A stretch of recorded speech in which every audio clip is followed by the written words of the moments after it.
Boa noite a todos. Estamos de volta com o nosso grupo de estudos em medicina de animais selvagens, hoje abrilhantado com a presença do colega o André Santana Salaber Gaspar, que veio aqui nos prestigiar. Muito obrigado, viu, André? Obrigado a vocês pelo convite.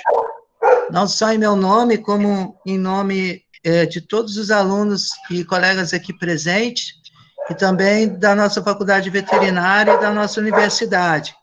Nós estamos muito felizes assim por você ter aceitado estar conosco e eu deixo aqui um grande abraço e vou passar a palavra para a nossa querida Karina Cunha, que ela vai tecer algumas considerações com relação à sua trajetória brilhante, e aí então a palavra será sua. Muito obrigado. Obrigado a vocês. Boa noite, André. Boa noite a todos. Seja bem-vindo ao nosso grupo de estudos e obrigado por aceitar o convite. O André é formado em Medicina Veterinária pela Universidade Federal Rural do Rio de Janeiro e pós-graduado em Clínica Médica e Cirúrgica de Silvestres e Exóticos pelo Instituto Qualitas. Atua como clínico e cirurgião na Birds e CIA desde 2013. Além disso, já atuou com resgate de fauna e responsabilidade técnica nas obras de ampliação do Aeroporto Internacional do Galeão, no Rio de Janeiro. Atua também como professor e coordenador dos cursos oferecidos pela Birds e CIA Cursos, lecionando sempre na área de clínica, cirurgia e manejo de silvestres e exóticos. Sócio proprietário da Birds e CIA do Recreio dos Bandeirantes e da própria Birds e CIA Cursos. Muito bem-vindo, André. Pode dar início à sua palestra. Obrigado, Karina. Obrigado a todos.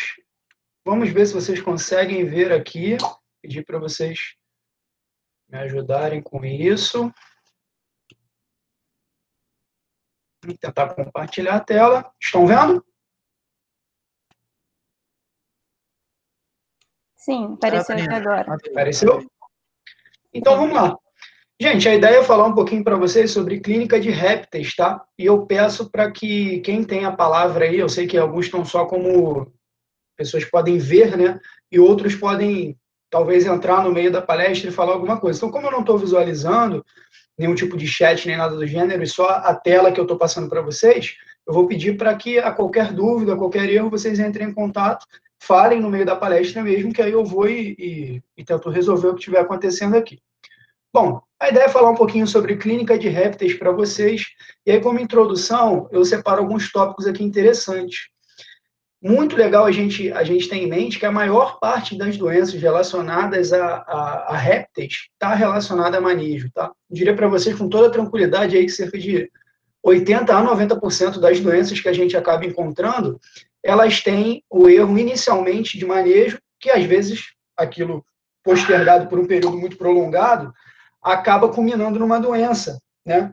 E é interessante vocês saberem disso, porque é uma coisa que muitas vezes a gente vê o veterinário atendendo, tratando a doença em si, o animal às vezes até fica bem, mas aquilo fica recorrente, toda hora o animal volta com a mesma alteração, porque aquilo tem um fundo de erro de manejo. É uma coisa muito comum em répteis. Toda palestra que eu dou de clínica, eu gosto sempre de exemplificar as principais espécies que vocês vão lidar, né? Porque às vezes a gente percebe que, por mais que até seja um estudante interessado na área de silvestres, muitas vezes ele não tem um contato, ele estuda, ele vê palestras, ele faz curso, mas ele não tem um contato diário, ele não faz estágio na área. E às vezes ele não sabe nem de que indivíduo que a gente está falando. Em répteis isso é mais difícil de acontecer, mas a gente vê muito em aves isso acontecendo. Às vezes eu estou falando de um tranca-ferro, dando uma palestra de clínica de aves, eu estou falando de um curió, e a pessoa entende que é uma ave, mas ela não liga a imagem, não sabe que espécie é, quando eu estou falando o nome. Então, sempre no início das palestras, eu gosto de mostrar fotos desses animais, tá? E vai ser o que eu vou fazer aqui no começo. Eu vou mostrar para vocês os principais répteis, de fato, que a gente vai encontrar na clínica. Vamos abordar, obviamente, as doenças mais comuns, de maneira geral, para todos os répteis, mas vocês vão perceber que algumas doenças, elas são quase que específicas para algumas espécies. E, obviamente, que eu vou falar do meu dia a dia. O meu dia a dia com répteis, ele é muito maior, muito mais frequente com quelônios, principalmente jabutis. Então, vocês vão ver muita coisa sobre jabuti, tá bom? E aí, quando a gente fala desses pacientes, quem é que vai estar de fato presente na clínica de répteis, você atuando como clínico de silvestres? Jabuti vai disparadamente ser a espécie que você mais vai atender. E aí a gente vai mostrar umas fotos aqui das duas principais que a gente encontra na clínica. Depois, na sequência mesmo de volume que você vai ver, tigre d'água é muito criado, iguanas, pogonas e geckos, que vem virando uma febre, muita gente está criando. E por último eu coloco serpente. Mas essa sequência, né, ela pode variar muito de acordo com a região que você trabalha. Então eu, por exemplo, trabalho na região do Maracanã, e recentemente a gente abriu na região do Recreio. A região do Maracanã é uma região de poder aquisitivo ali, classe média baixa, classe média média. Então você vê muita gente com jabuti e poucas pessoas com répteis mais exóticos. Porém, se você já for migrar para trabalhar em áreas de poder aquisitivo mais alto, principalmente quando a gente fala de Zona Sul, você vai ver as clínicas de silvestres atendendo muito mais esses répteis mais exóticos, porque eles dependem de um manejo mais específico, de coisas mais específicas que demandam dinheiro, né? E o próprio animal em si é caro. Então, você percebe que esses répteis mais exóticos, serpentes mais exóticas, você vai atender em locais de poder aquisitivo mais alto, tá? Então, isso vai variar de acordo com onde você vai trabalhar. Bom, quando a gente fala de jabuti, o campeão na clínica vai ser o jabuti piranga. Eu deixo para vocês aí o nome científico dele, tá dando para ver, é o carbonária. Ele é o mais comum justamente porque é o jabuti endêmico aqui da nossa região, da região sudeste do Brasil. Como que a gente diferencia ele de maneira mais grosseira, assim falando? As pintinhas nas patas, tá? Ele tem as pintinhas avermelhadas. É um animal onívoro. Vocês vão perceber que muita coisa vai estar escrito assim, como vocês já sabem, é um animal onívoro, por quê? Essa palestra, essa aula, ela é retirada do nosso curso. Eu estou dando para vocês uma aula que eu dou durante o curso de PET não convencionais. E anterior a ela, a gente fala um pouquinho sobre manejo de répteis. Então, algumas coisas vai estar escrito, como vocês já sabem e tal, mas para quem não sabe, é um animal onívoro, tá? Sem sombra de dúvida, é um animal mais frequente quando a gente fala de répteis na clínica de silvestre. E ele está presente em tudo que é lugar, desde locais com alto poder aquisitivo, mas principalmente em locais com baixo poder aquisitivo. Eu até brinco, quando eu estou dando essa aula, que eu tenho uma casa de praia em Coroa Grande, e lá você vê jabuti, piranga solto na rua, que nem cachorro de rua, tá? Você vê jabuti solto na rua, andando, abandonado, para vocês terem noção da presença desse animal, principalmente em áreas de baixo poder aquisitivo. E aí é muito comum a gente atender acidentes com essas ferinhas aí. Eu vou exemplificar durante a aula. Vocês vão poder ver os acidentes bem feios, os casos clínicos que eu até coloco aqui, meus mesmos aqui na aula. São animais extremamente resistentes, tá? Então, às vezes o cara está tendo um erro de manejo brutal e o animal ainda não apresentou nada. Mas a pessoa às vezes confunde o animal ser resistente com ele ser imortal, né? E aí, perpetuando esse erro de manejo, com certeza, ele vai apresentar algumas doenças, a gente vai mostrar algumas aqui. Outra coisa interessante de lembrar sobre esses caras aí é que eles são resistentes quando eles estão adultos, né? Quando o animal é jovem, ele não tem essa resistência toda. E é muito comum a gente atender filhotes comprados de maneira ilegal, que às vezes por erro, principalmente alimentar, nesse manejo alimentar, eles vêm com uma série de doenças. E a gente vai poder exemplificar também. Outro jabuti que vocês vão encontrar na clínica vai ser o jabutitinga. Porém, na nossa região, quem vai trabalhar na região sudeste vai ver ele numa proporção muito, muito menor. Por quê? Ele é um animal nativo mais presente em região amazônica, em nordeste do Brasil. Então, aqui você quase não vê. Não quer dizer que não exista. Tem, tá? Eu deixo o nome científico dele aí também para vocês poderem pesquisar e terem essa informação. E a gente consegue diferenciar ele através dessas pintinhas amarelas, né? Um é vermelho, o outro é amarelo. Então fica fácil de diferenciar, a não ser que o animal tenha algum padrão de cor muito diferente. Às vezes a gente pega um jabutis com a pata toda preta, nem aparece essas pintas, talvez fique mais complicado de você identificar. Uma coisa que chama atenção é que esse jabuti ele fica num tamanho muito maior do que o jabuti que a gente está mais acostumado a ver, que é o piranga. O jabutitinga ele fica muito maior. Então, geralmente, quando você vê aquele jabuti gigantesco, ele se for um jabuti brasileiro, né, ele é um jabutitinga, provavelmente, tá? É menos frequente na clínica, pelos fatos que eu já falei aqui. Tem uma leve diferença no casco, né? Ele é levemente mais brilhante e liso, mas isso é uma coisa que fica difícil da gente identificar, principalmente porque a maioria dos pacientes vem com diversas alterações em casco, e você não, é normal você pegar um animal com piramidismo, uma série de alterações, onde isso não consegue nem ser observado de maneira correta, tá? E é interessante comentar que a pessoa, o proprietário, ele nunca tem essa noção, ele só tem um jabuti, normalmente ele nem chama de jabuti, ele chama de tartaruga. E aí é até legal a gente falar um pouco sobre essa nomenclatura, apesar de não ter aqui na aula, eu lembrei. É muito comum a pessoa falar assim, estou levando uma tartaruga na clínica para você atender. Entendam que tartaruga é um animal marinho, tá? Quando a gente está falando de tartaruga, eu estou falando de tartaruga verde, tartaruga de couro, são animais marinhos. Então, isso que vocês estão vendo aí é um jabuti. Então, o jabuti é aquele animal que fica na terra. O cágado, ele é um quelônio de água doce. Então, geralmente, ele fica um pouco na água, um pouco na terra. E a tartaruga é marinha. Entendam essa diferença, tá? Muita gente não sabe, né? Aqui é um grupo de estudo, eu acredito que todos vocês já sabiam disso. Iguana, tá? Tem vários tipos de iguana, creio que todos aqui saibam disso. O que a gente mais vai ver vai ser a iguana verde, tá? Que é a iguana mesmo, que é nativa do Brasil e é um animal herbívoro, tá? É o principal representante dos répteis herbívoros na clínica. Ele é muito criado porque você consegue adquirir ele de maneira ilegal, tá? Na maioria das vezes, de uma maneira muito fácil. Antigamente, esse tipo de bichinho se comprava pelo correio, pra vocês terem, pelo correio não, se comprava pela internet, chegava pelo correio. Então, tem alguns estagiários que cometeram essa asneira, vamos dizer assim, né, de comprar esses animais por internet e receber eles via correio mesmo, via Sedex, tá? Hoje em dia isso não é mais tão comum, mas se você vai em feira de Caxias, essas feiras livres, você acha com muita facilidade. Então, ele é muito criado, tá bom?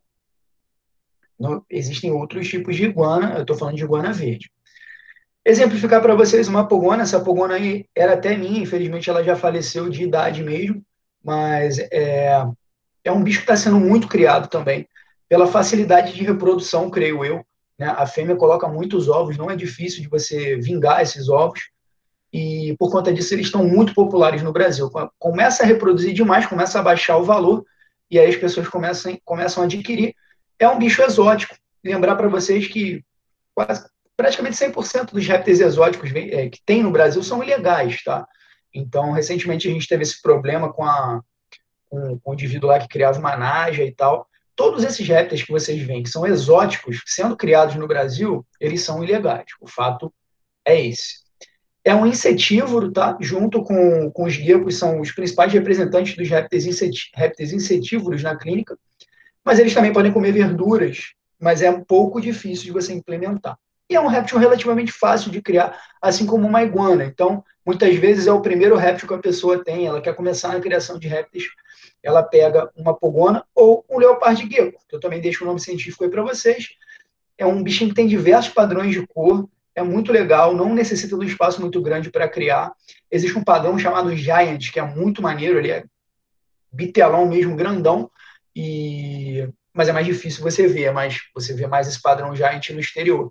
Aqui a gente está acostumado com o menorzinho, mais uma vez é um animal exótico, portanto ele é ilegal, é amplamente criado, mas é legal. Insetívoro, fácil de criar, virou uma febre, atualmente muita gente tem, também pela facilidade da compra. E por último, eu deixo um espaço aqui para as serpentes. As corn snakes, elas estão disparadamente na frente, quando a gente está falando de serpentes presentes na clínica, tá? Mas vocês também vão encontrar jiboias, pitons, essa, por exemplo, que está no meu pescoço é uma piton ball, king snake, tá? Como eu disse, na minha região não é tão comum indivíduos criarem serpentes. Então, eu não atendo serpente com tanta frequência. Não quer dizer que eu não atenda, eu atendo. Mas quando comparado com esses outros répteis, eu atendo muito mais jabutis do que serpentes, tá? Cuidado com as serpentes peçonhentas, né? Eu, particularmente, recomendo não atender, eu não gosto de atender, não atendo. No Brasil, tem pessoas criando naja, mamba negra, a gente já sabe disso, quem trabalha na área sabe disso. Só que, recentemente, pelo acidente que houve, pela repercussão aí na Globo, na mídia, acabou que isso daí, as pessoas começaram a entender que existem pessoas que criam esse tipo de bicho.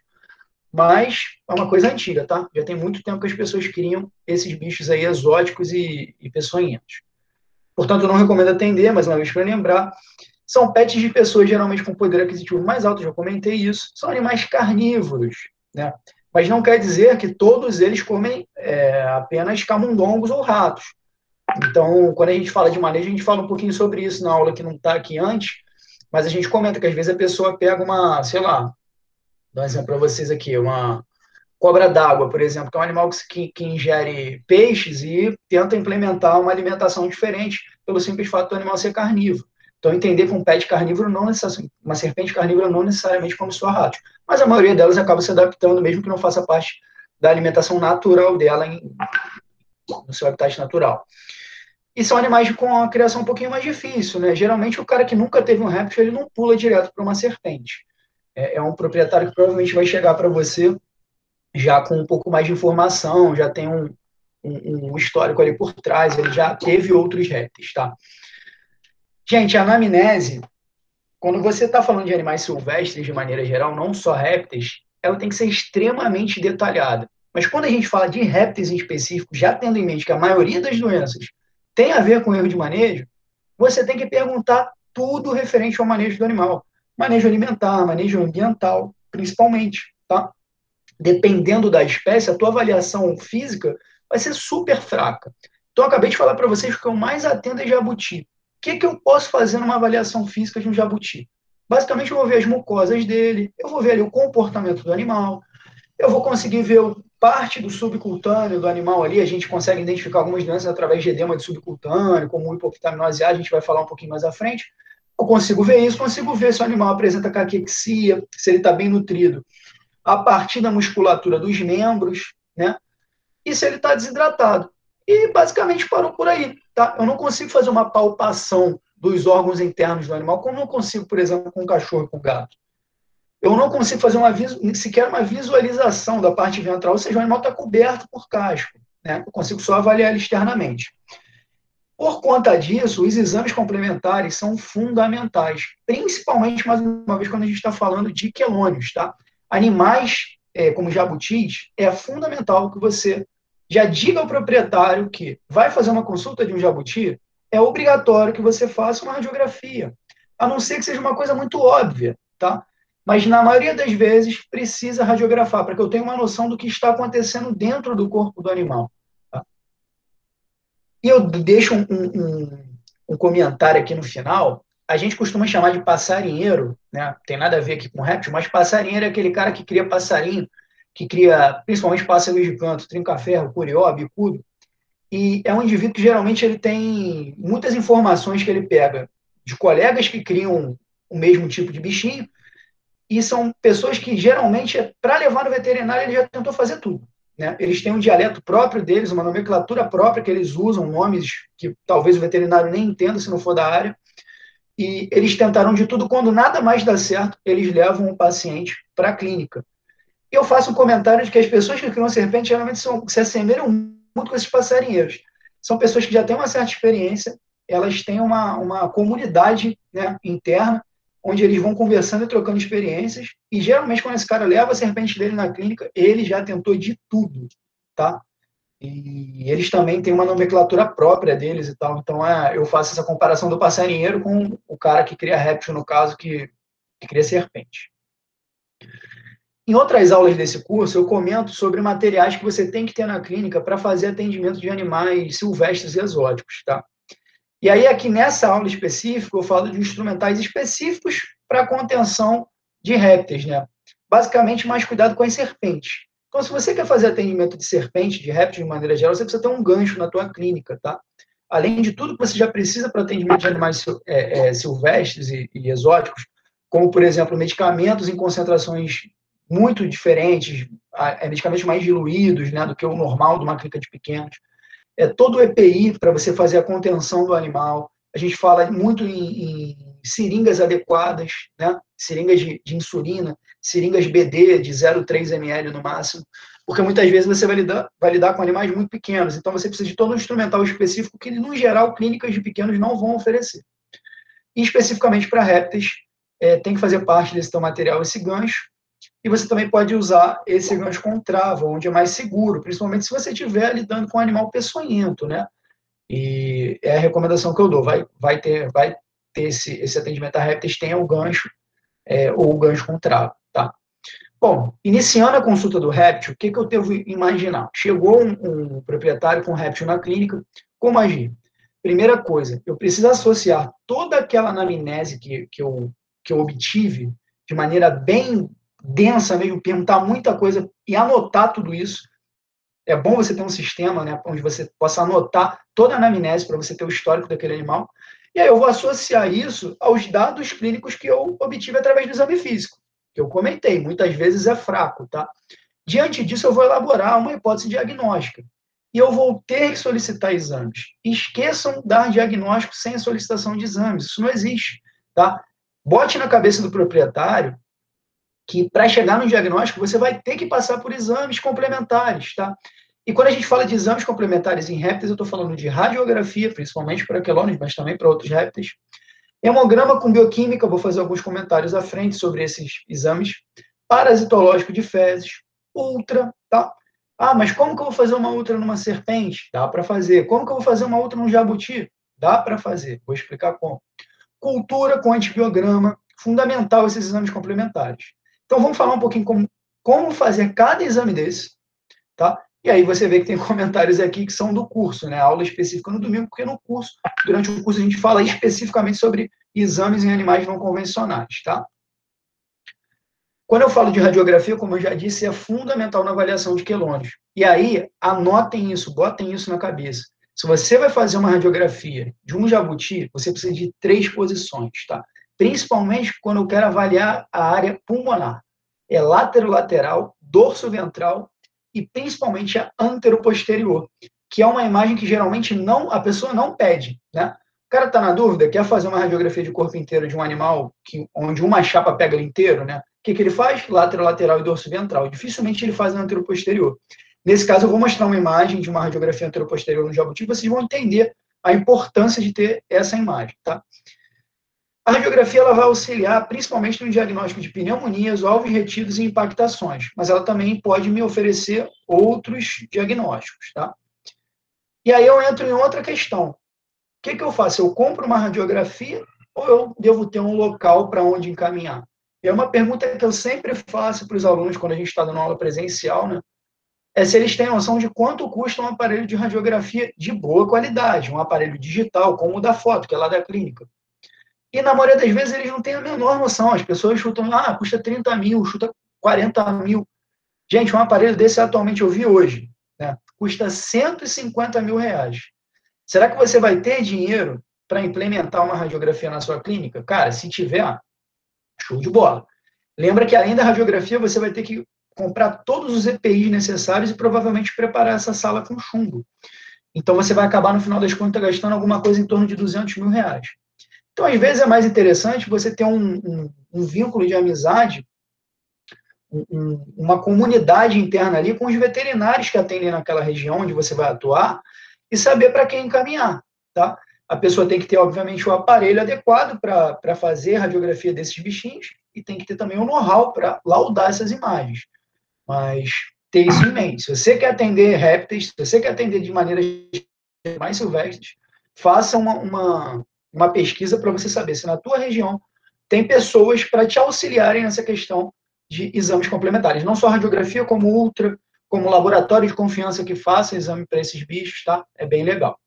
Ou, se você tiver dinheiro, você implementa na tua clínica a radiografia e faz cursos também, que não adianta ter o aparelho e não saber usar, não saber laudar. Quando a gente fala de hemograma com bioquímica, é disponível para quase todas as espécies de répteis, tá? Às vezes a gente fica, como posso dizer, a gente fica de mãos atadas quando a gente está falando de animais extremamente pequenos. Então, aquele cara que levou um jabuti de 20 gramas, beleza, esse eu não tenho como fazer um hemograma, se o volume máximo que eu posso arrancar de sangue dele não me permite nem fazer nenhum tipo de análise laboratorial. Mas, na maioria das vezes, não. Você consegue fazer esse tipo de exame para quase todas as espécies. Porém, você precisa treinar a coleta, né? Então, essa é a hora. Vocês, como estudantes, têm que procurar estágio, têm que buscar fazer, têm que buscar cursos. No nosso curso, a gente sempre fala que todo mundo vai sair de lá coletando sangue. A gente não aceita o cara sair do curso sem coletar sangue, pelo menos de um jabuti. E aí, depois a pessoa põe isso em prática, tá? Em jabutis, de maneira geral, você vai coletar da jugular direita do animal, tá? A jugular direita do jabuti, aliás, desculpa, esquerda. A jugular esquerda do jabuti, ela, no geral, é maior do que a direita, tá? Quer dizer que eu não posso tirar da direita? Não, mas tenta primeiro na esquerda. Além disso, você tem a opção de alguns plexos, como o plexo da pata, um plexo que tem aqui em cima do pescoço do animal, entre o pescoço e a carapaça dele, tá? Além da veia caudal, que para a maioria dos répteis é uma boa área de coleta. Para jabuti especificamente, eu sempre dou preferência para jugular, é muito fácil. Quem já fez deve ter percebido que é fácil, não precisa nem fazer garrote, o mais difícil é conter o animal com a cabeça para fora, tá? Quando ele está muito apto assim. A maioria das espécies, como eu falei, você consegue coletar da veia caudal.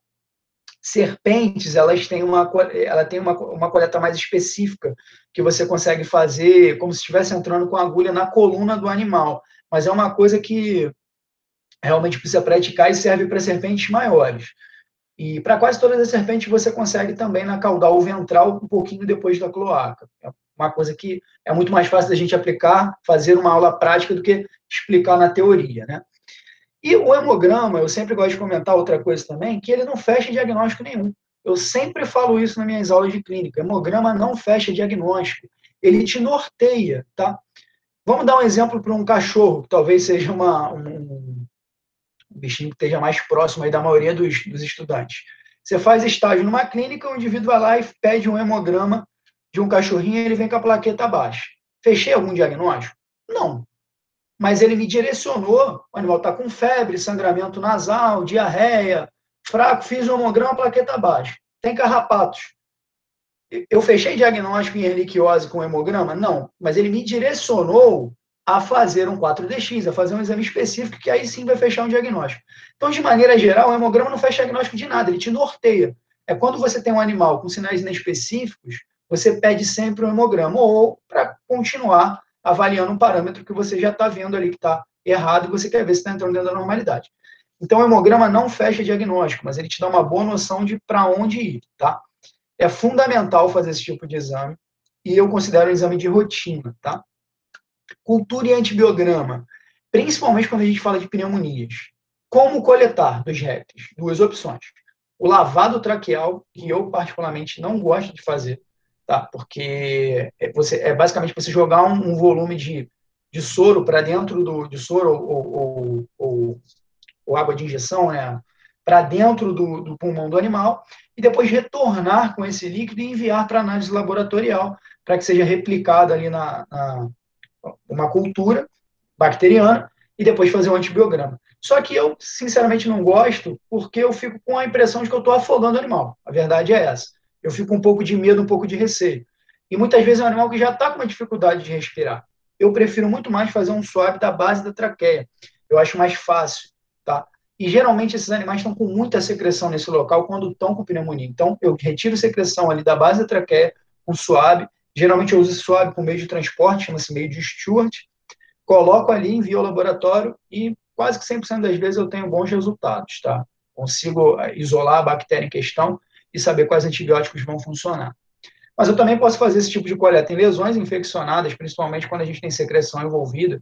Às vezes o veterinário está usando antibiótico a longo prazo, que não está evoluindo para um bom resultado. Passa uma cultura com antibiograma. Quem sabe o antibiótico que você está usando não funciona naquela lesão, tá? Infecções no geral, que gerem secreções que você tenha como coletar, tá? E aí eu faço uma observação que em pneumonias, eu acho que, não sei se vocês estão vendo isso aqui, eu vou tentar ocultar. Pronto. Em pneumonias, você deve obrigar o proprietário a fazer esse exame. Geralmente, agora, nos últimos meses, eu tenho simplesmente não tratado a pneumonia se o indivíduo falar que não vai fazer a cultura com antibiograma. Porque você tem muitas bactérias resistentes a diversos antibióticos e às vezes você fica dando antibiótico por um período super prolongado, principalmente quando a gente está falando de jabuti, para o animal já tem uma melhora lenta e você não vê bons resultados, aí você faz o cara resolve fazer uma cultura com antibiograma lá na frente, depois que você já deu quase 30 dias de antibiótico, aí, não, é porque é resistente a gentamicina que você estava usando. Então, quando você passa para o antibiótico correto, o animal já está destruído, não só pela doença que evoluiu, mas também pelos antibióticos que você usou de maneira errada. Portanto, gente, casos de pneumonia, principalmente em jabuti, eu tenho obrigado a pessoa a fazer a cultura com antibiograma ou simplesmente eu falo que não vou tratar, tá bom? Quando a gente fala de ultrassonografia, obviamente é mais difícil em quelônios, por conta do casco, né? Mas dá para fazer. Geralmente a gente faz pela virilha do animal, não dá para visualizar tudo ali dentro, mas quando você está falando do animal, às vezes está com uma doença renal, dá para ver o rim com uma relativa precisão e parte dos intestinos ali. Então é bem aproveitável, vamos dizer assim. É ótimo para você diagnosticar questões como impactações, alterações em órgãos internos de maneira geral, como rim, fígado, alças intestinais, estômago. Mas é difícil você achar profissionais que saibam fazer esse tipo de exame e que tenham aparelhos adequados, principalmente com relação ao transdutor, tá? Parasitológico de fezes é muito fácil de fazer, é barato, é um exame de rotina. É muito comum a pessoa chegar e perguntar assim: você vai passar um vermífugo para o meu jabuti? Você vai passar um vermífugo para a minha serpente? E para todas as espécies no geral, eu digo: olha, faça um parasitológico de fezes. Se você identificar algum parasita, aí sim a gente faz o tratamento específico, ao invés de eu pegar simplesmente uma base genérica e jogar, muitas vezes essa base às vezes nem pega, se esse animal às vezes tem uma verminose, mas que não é pega pelaquela base genérica e você deu um remédio à toa para o animal. Então, de maneira geral, eu recomendo fazer um parasitológico de fezes de 6 em 6 meses, tá?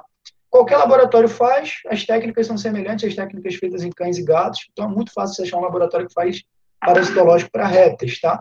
E lembrar de uma coisa: quanto maior é a amostra que você vai coletar das fezes, maior é a chance de você achar alguma coisa. Às vezes o cara vai com um volume de fezes tão pequenininho que o animal, o paciente, ele está parasitado, só que simplesmente naquela amostra ali não tem parasita. Então, peça para a pessoa fazer 2, 3 dias de coleta, pote de MIF, e leva para a clínica para que você possa enviar ao laboratório. Bom, feito esses comentários, vamos entrar de fato aqui nas doenças, as principais doenças que a gente encontra em répteis. E aí eu iniciei com pneumonia, porque realmente eu acho que é a mais, se não for a mais frequente, é uma das mais frequentes em répteis. As bacterianas, de longe, são mais frequentes. Uma pneumonia fúngica é muito, muito incomum, tá? Você pode estar falando de 2 tipos de infecções, de pneumonias bacterianas, né? Uma, quando o animal realmente tem uma bactéria que tem uma bactéria muito patogênica, uma Klebsiella, alguma coisa que realmente é causadora de pneumonia. Em outras ocasiões, o animal teve um erro de manejo, ele começou a apresentar doenças secundárias a isso, baixou a imunidade, e às vezes uma bactéria que normalmente não causa nada, acaba causando uma pneumonia naquele indivíduo, ou até outra infecção, tá? Portanto, o erro de manejo ambiental e o erro de manejo alimentar podem ser a causa primária dessa pneumonia. Você deve avaliar isso, não simplesmente tratá-la. Por isso que é importante fazer toda aquela anamnese. Sempre radiografar. É através da radiografia que você vai chegar nesse diagnóstico, tá? E sempre fazer cultura com antibiograma, como eu já comentei. Olha aquela imagem que eu falei para vocês, antero-posterior.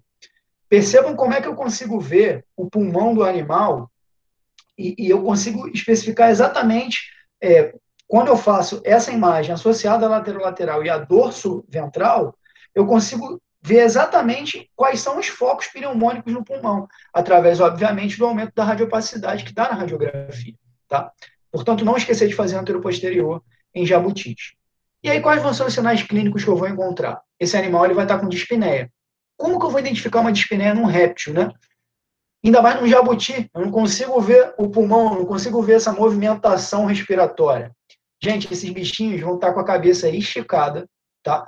E eles vão estar o tempo todo com a boca aberta. Algumas vezes vocês vão conseguir escutar secreções pulmonares pela respiração do animal. Mas o mais comum é você ver esse animal pescoço esticado e boca aberta o tempo todo. Aquela força para respirar. Esse animal está com dispneia. Quer dizer que ele está com pneumonia? Não. Ele pode ter outra coisa. Às vezes uma fêmea com ovo retido tem dispneia. Por quê? Ela não tem diafragma, aquele ovo bate no pulmão, né? A cavidade é uma cavidade celomática, aquele ovo às vezes está fazendo compressão no pulmão, está faltando espaço interno e o animal está com dispneia. Então, botem na cabeça, não é porque está com dispneia que a pneumonia é um problema respiratório em si, inicialmente, tá? Mas é mais provável que seja, tá? Na radiografia você vai diferenciar isso.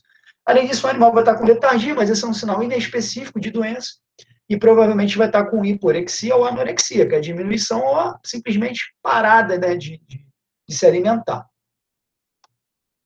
André? Oi.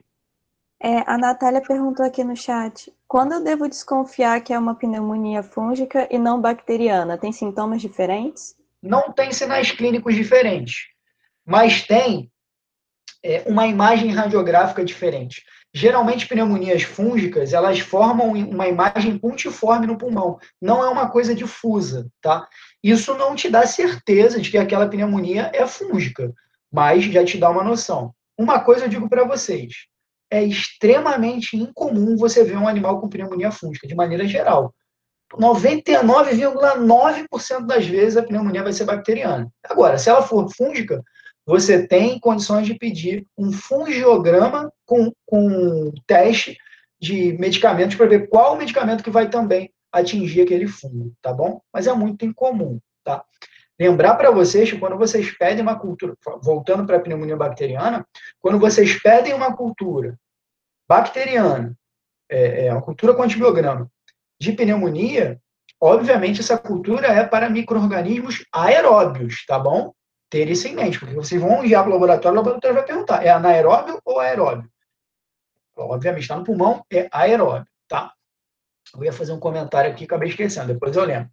Bom, abordando especificamente o tratamento, obviamente eu tenho que entrar com antibiótico.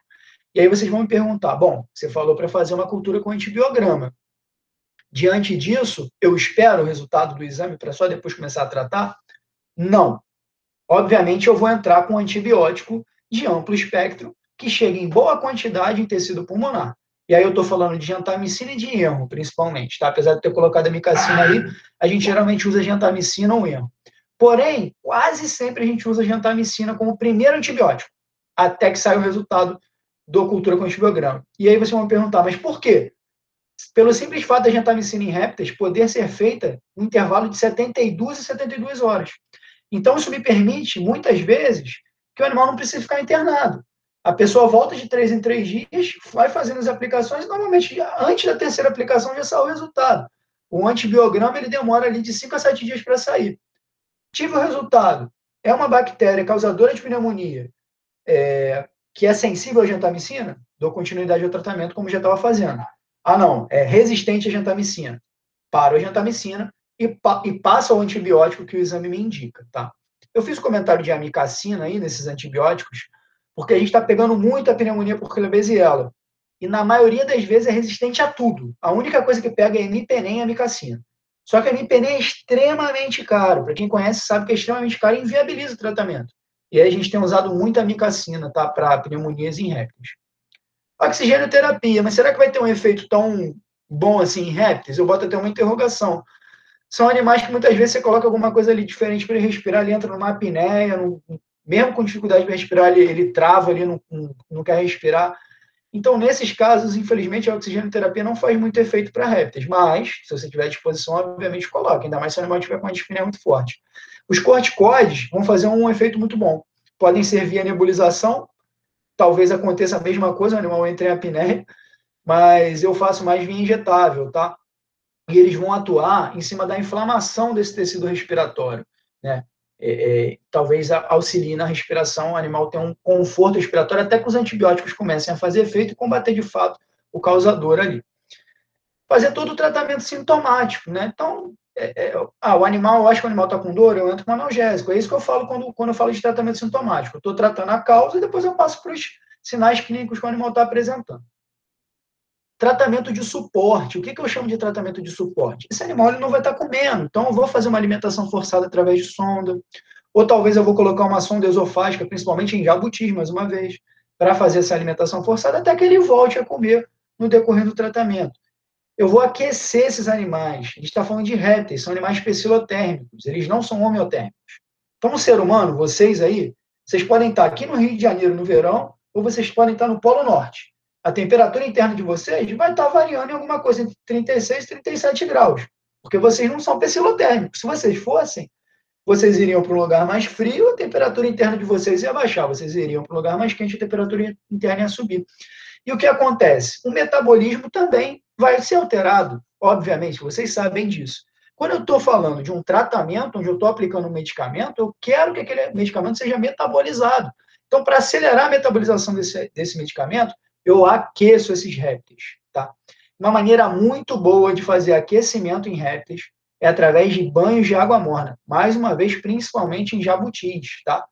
Porque esses animais se aquecem pelo corpo todo, é diferente de ficar colocando lâmpadas aquecidas, talvez, ou lâmpadas de cerâmica. Eles se aquecem pelo corpo todo e, geralmente, eles se hidratam. Durante o banho de água morna, acelera o metabolismo do animal, ele tende a querer beber aquela água, ele acaba se aquecendo de dentro para fora, e, especificamente, os jabutis, eles abrem a cloaca e entra água pela cloaca. Tá? Isso é muito interessante. Tá? Hidrata o animal, aquece de dentro para fora também. Bom senso, é água morna, não é água pegando fogo, tá? E o prognóstico dessas doenças? Vai depender, gente. Se eu estou falando de uma pneumonia inicial, com uma pessoa que presta muita atenção no animal, fez a radiografia, pegou no comecinho, eu já identifiquei qual é a bactéria, já estou com o antibiótico correto, o prognóstico é bom. Agora, não é o que acontece na maioria das vezes. A pessoa chega com o animal morrendo. Né? Isso, para silvestre, de maneira geral, é isso. A pessoa chega com o animal morrendo. E aí, quando você vai fazer a radiografia, o pulmão do animal está completamente tomado, não tem área de troca gasosa, e aí o prognóstico, infelizmente, ele é reservado ou obscuro, tá bom?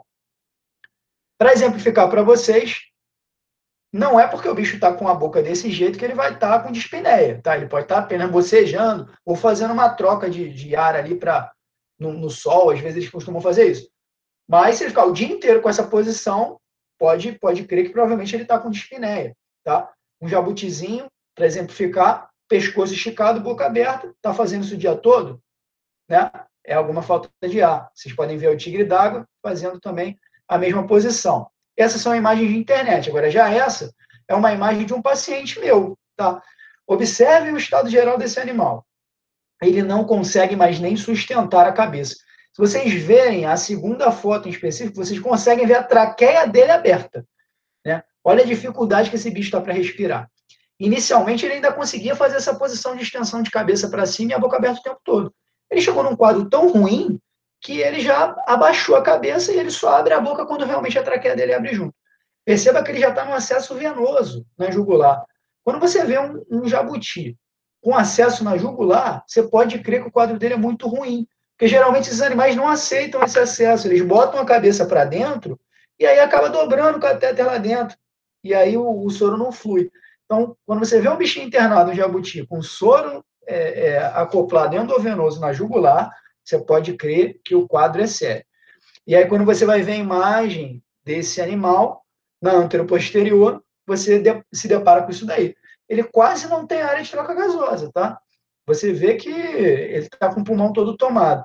Outra coisa que dá para ver legal aí é que tem alguns ovos, né? Não é a posição adequada para eu ver ovo, mas você vê que tem alguns ovos ali. Bom, passando um pouquinho à frente, falando sobre falha de equidise, extremamente comum. E quase sempre a gente está falando de um problema oriundo de um erro de manejo. Qual seria esse erro? A baixa umidade no ambiente. O que faz com que durante a muda, a maioria das espécies vai ter a muda integral da pele. A pele sai de uma vez só. E aí, durante a muda, pela baixa da umidade, a pele resseca e a muda para ali. A pele quebra ali e fica retido o resto. Muitas vezes não continua essa muda de pele e o animal fica com mudas retidas ou simplesmente não faz a muda, tá? A alimentação inadequada também pode estar influenciando, mas é muito, muito mais frequente o erro de manejo ambiental mesmo, que é a baixa umidade. Infecções de pele também, obviamente, vão causar a falhazinha que disse. Estresse, aquele animal que está sendo manipulado o tempo inteiro, inclusive sendo manipulado durante a sua equidise. Não façam isso. Você tem um réptil que está em equidise, você deve deixá-lo quieto, não manipulá-lo, de preferência também não alimentá-lo nesse período, para que ele termine a equidise e aí sim você volte a manipular e alimentar de maneira normal. Tá? E ocorre muitas vezes também pela falta de locais abrasivos para o animal passar e auxiliar na muda de pele. Tá? Todas essas fotos que vocês estão vendo aí são fotos minhas mesmo, esse geekinho aí é paciente lá da clínica, está até espelhado ali no metal da mesa. É comum a gente ver, durante a muda de pele, a retenção da córnea especificamente. Isso quando a gente está falando de serpente. Alguém aí já viu uma serpente de olho fechado? Vamos falar que não. Se viram, só podem estar malucos, porque serpente, ela não tem pálpebra para fechar o olho, ela está o tempo inteiro de olho aberto. E no que isso influencia? Durante a muda, o animal troca também a córnea, né? Que nada mais é do que uma pele que está ali recobrindo o olho, transparente, mas é uma pele. E ele faz a muda de córnea. Agora, é difícil, né, essa transição aqui, essa saída dessa pele do olho. E muitas vezes ocorre essa quebra durante a saída da córnea. E aí a córnea fica retida. O que vocês vão ver? Esse olho vai começar a ficar opaco, branco. E às vezes você tem retenção de várias mudas na córnea e não sai. E às vezes 3, 4 mudas que o animal tem de pele e a parte da córnea não sai. A médio e longo prazo, essa córnea vai esbranquiçar, esse animal vai parar de enxergar e muitas vezes o proprietário ele nem percebe, ou percebe, mas acha que não é a causa da anorexia. Ele chega reclamando que o bicho não quer mais comer. Óbvio, ele não está comendo porque ele não consegue enxergar a presa. Ele não consegue comer, ele não está vendo nada, está tudo esbranquiçado. Outra coisa que acontece é que isso é um material biológico, isso estraga, né, a proteína. Então, essa pele ela começa a estragar no olho do animal, gera uma conjuntivite, e muitas vezes você consegue até resolver, retirar com o auxílio de uma pinça e tal, resolvendo também a questão de umidade, que na maioria das vezes é a causadora, mas você depois tem que tratar uma conjuntivite, tá? Atenção, os geckos, eles não trocam a córnea. Os geckos, eles têm uma coisa muito parecida com retenção de pele de córnea, retenção de córnea, que é uma infecção, uma infecção que dá no olho, uma conjuntivite mesmo bacteriana, que gera placas de Casio. E aí gera placas amareladas que ficam por cima do olho do animal. E aí o veterinário, às vezes, que está iniciando na clínica de répteis, ele pode confundir isso com uma retenção de pele. Não tem como ser retenção de pele porque o gecko ele não troca a córnea, tá bom? Aquilo é uma infecção, você simplesmente está tirando um caso. Como é que eu resolvo isso? Na maioria das vezes eu vou conseguir retirar essa falha, quando eu estou falando do olho, na córnea, com o auxílio de uma pinça. Agora, algumas vezes vai estar extremamente colado, são várias mudas retidas. Nesse caso, eu devo corrigir primeiro o erro de manejo, botá-lo num ambiente mais úmido, pedir para hidratar, talvez com soro em casa por 1 semana, 2, e aí vai retornando, a gente aos poucos vai tentando tirar aquela pele que está retida no olho. Não force. Se você forçar, você pode acabar gerando uma úlcera de córnea e vai ser um problema maior, tá? O prognóstico também varia, tá, gente? Tem coisas simples e tem coisas mais complexas. Aí vocês conseguem ver nessa foto a partezinha da córnea saindo junto com a pele, né? André. Oi. O Matheus perguntou aqui, em caso de lesão na córnea da cobra, pode haver mais dificuldades de troca? Se a lesão for apenas na córnea, pode ser completamente reparada com a troca? Não. Se você tiver, porque você tem uma pele solta em cima da córnea, que já foi de uma muda. Aí, às vezes, você vai tentar arrancar e força. O que você faz? Você faz uma úlcera de córnea. Você fere, de fato, a pele que está mais por baixo. E aí, você meio que, vamos dizer assim, você dá quase que fura, né? Ou você arranha ou você fura o olho do animal. Nesses casos, o prognóstico é muito ruim. Lembrar que, quando ocorre isso, não se deve usar pomadas, né? Geralmente, para conjuntivites em serpentes, a gente gosta muito de usar pomada. Mas se tiver úlcera de córnea envolvida, não use pomada, porque é oleoso e vai atrapalhar, pode até entrar dentro do olho se tiver uma perfuração. Da preferência para uso de colírios antibióticos. E quando tem úlcera de córnea, também você tem que lembrar, você não pode usar colírios ou qualquer base medicamentosa com anti-inflamatório não esteroidal, anti-inflamatório esteroidal. Eu, especificamente, não gosto de usar anti-inflamatório nenhum quando tem úlcera de córnea. Eu uso só bases antibióticas. E o prognóstico é muito ruim quando você tem uma úlcera de córnea numa serpente, mas é tratável dessa maneira. Colírio antibiótico. Eu gosto muito de usar tobramicina, tá? De 8 a 8 horas, de 7 a 10 dias, geralmente dá certo. Acho que se eu não tiver a dúvida, pode interromper e pode falar, tá, gente? Um exemplo de uma cobra em natureza usando um material abrasivo, um tronco de uma árvore, para auxiliar na muda dela, tá? Essa imagem que vocês vão ver em mudas retidas no olho do animal. Você vê que essa cobra ela está com um olho completamente opaco, né? E você vê que essa pele está bem grudada. Você pode até tentar ir ali com uma pinça bem limpa, tentar tirar. Está grudado? Vamos hidratar esse olho, vamos corrigir o manejo. Volta daqui 7 dias, vamos tentar tirar. É mais ou menos por aí. André. Oi. O Matheus falou que a primeira pergunta ainda não foi respondida direito. Eu vou refazer para você. Tá bom. Em caso de lesão na córnea da cobra, pode haver mais dificuldade de troca? Sim, com certeza. Assim como se você tiver uma lesão na pele, você vai ter... Eu acho que ele está falando uma lesão primária, né? Tipo, o bicho já tinha uma úlcera de córnea Será que ele vai reter pele na córnea? Provavelmente sim. A mesma ideia que funciona para a pele. O animal tem uma infecção de pele em algum local, durante a muda ele vai ter uma retenção ali com certeza, ele vai ter algum problema. Então, a resposta é sim. Creio que é isso Agora foi, obrigada. acho que era isso que ele queria dizer. Beleza. Associada a esse problema, eu tenho uma conjuntivite, né? Ou não era nem uma questão de muda, era uma conjuntivite primária mesmo, como acontece muito em geckos, como eu comentei. Então, diferenciar essa questão de muda de pele retida no olho, de cásio retido no olho, que é simplesmente oriundo de uma infecção, combate a uma infecção, fica aquele cásio ali. Tá? Sempre é legal usar pomada se não tiver úlcera de córnea, como eu comentei. Tá? Se for só uma conjuntivite, eu dou preferência a usar pomada, porque ela fica mais tempo ali no olho, fica retida, é mais legal para répteis. Tá? Mas você também pode usar colírio. Avaliar se existe a úlcera de córnea para ver o que você vai usar. As bases antibióticas associadas ou não a anti-inflamatórios. Se eu não tenho úlcera de córnea, eu uso um anti-inflamatório associado a um antibiótico. Agora, se eu tenho úlcera de córnea, geralmente eu uso só um colírio antibiótico. Tá?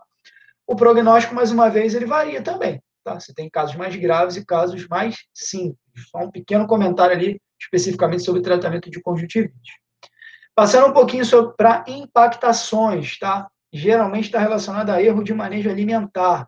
Aquela pessoa que não tem noção da proporção, principalmente quando a gente está falando de animais carnívoros, e dá alimentos maiores do que o animal consegue digerir, tá? Como que eu sei, principalmente para a serpente, né? Como que eu sei qual deve ser o tamanho da presa que eu devo dar ali para a minha serpente? Gente, 15% do peso corporal do indivíduo que vai ingerir o ratinho ali, tá? Então, se eu tenho uma cobra de 1 quilo, ela deve ingerir uma presa de ali mais ou menos 150 gramas, tá? Vocês poderem ter essa noção. Muitas vezes a pessoa não faz esse cálculo, porque ela fala o tamanho da serpente dela, e aí o próprio criador ali de ratinhos, ele já vai te dar o tamanho do rato que a tua cobra deve ingerir. Mas se vocês quiserem ter essa noção, é 15% do peso corporal. Ingestão de substrato, muito comum. De cara, eu já falo para vocês que não é indicado alimentar o animal aonde ele vive. Tá? Quando você está falando de uma serpente ou de outro réptil carnívoro ou onívoro que vai comer ali, você não deve alimentá-lo dentro do terrário dele, por 2 motivos. O primeiro é que ele vai, principalmente se for um animal carnívoro, ele vai identificar o local onde ele vive como um lugar onde ele se alimenta. A tendência é que quando você vai pegar ele possa tentar te dar um bote, porque ele vai achar que ele vai ser alimentado, ele vai te dar um bote, isso é natural, por mais manso que o animal seja. Então, esse é o primeiro motivo de você não alimentar o bicho onde ele vive normalmente, no terrário dele. Bote um lugar específico para alimentação, fora do terrário. O segundo motivo é, muitas vezes você está falando de um substrato que, mesmo que não seja pelo animal estar confundindo o substrato com o alimento que está ingerindo sem querer, às vezes você joga alguma coisa, exemplo clássico, o cara tem uma pogona e usa aquela areia do deserto como substrato. Aí ele alimenta a pogona com o quê? Tenebro. Ele joga tenebro dentro do terrário, o bicho se empana naquela areia e depois o que a pogona vai fazer? Vai comer o tenebro cheio de areia. Aquela areia vai começar a se acumular dentro do aparelho gastrointestinal do animal e ele vai se impactar, tá bom? Então, são 2 motivos para não alimentar o bichinho dentro do terrário dele. Obviamente, você vai ver um aumento da cavidade celomática do animal, principalmente em topografia de região gastrointestinal. A médio e longo prazo, ele vai começar a apresentar anorexia, tá? Alguns animais, eles vão regurgitar. Pô, essa é a melhor opção. O bicho ainda teve energia para regurgitar. Ele viu que aquele alimento está apodrecendo dentro dele, não está tendo capacidade de digerir na velocidade correta, e vai e regurgita. Essa seria a melhor opção. Agora, outros animais não vão conseguir regurgitar. E aí, literalmente, o alimento vai apodrecer dentro dele e vai gerar uma impactação também, né? Ele não vai defecar, vai ter uma dor extrema, né? Uma cólica, e vai apresentar apatia, anorexia, ou seja, o quadro tende a cada vez ficar pior. O tratamento, ele vai depender da gravidade. Você está falando de uma obstrução parcial, recente, talvez você consiga uma resolução não cirúrgica, através da administração de óleo mineral, né? Agora, na maioria das vezes, o caso ele é mais grave e exige uma correção cirúrgica, literalmente abrir o animal e retirar a obstrução ali onde ela está. Depois disso, não adianta parar por aí. Você precisa corrigir o manejo alimentar, orientar esse proprietário no que ele está errando, tá? Além disso, como eu já falei, toda vez fazer todo o tratamento sintomático, controle da dor, antibióticos, anti-inflamatórios, fluidoterapia, talvez, todo o tratamento de suporte com alimentação forçada, aquecimento, tá? E o prognóstico, infelizmente, não é dos melhores em casos de impactação. Aqui, para exemplificar, uma serpente que ingeriu um urso de pelúcia, tá? Olha que loucura. É óbvio que isso daí é cirúrgico, tá? Aqui já é uma foto de internet, uma coisa mais incomum. Um animal com um apetite depravado, né? Não é comum um bicho comer um tênis, né? É um distúrbio alimentar, mas comeu. E a resolução disso aí também é cirúrgica, óbvio. Bom, se tiverem dúvidas, por favor, não precisam esperar até o final. Se alguém quiser se manifestar e fazer a pergunta agora, por mim não tem problema nenhum. Retenção de ovos, muito comum em jabutis, tá? Sempre você vai diagnosticar isso através de radiografia. Mais uma vez, a importância da radiografia. E aí, como que eu vou diferenciar um ovo que está retido de um ovo que talvez ele vai ser colocado de maneira natural? Principalmente pela grossura da casca do ovo. Quando essa casca está muito grossa ou deformada, significa dizer que aquele ovo já está ali há muito tempo, tá? Às vezes o ovo com a casca ligeiramente grossa, ele ainda consegue sair. Mas na maioria das vezes, além dessa casca estar engrossada, você já tem o ovo ele gruda, uma aderência desse ovo na mucosa do órgão. E aí, por mais que você tente uma abordagem não cirúrgica, aquele ovo não sai dali, tá? Avaliar se tem passagem.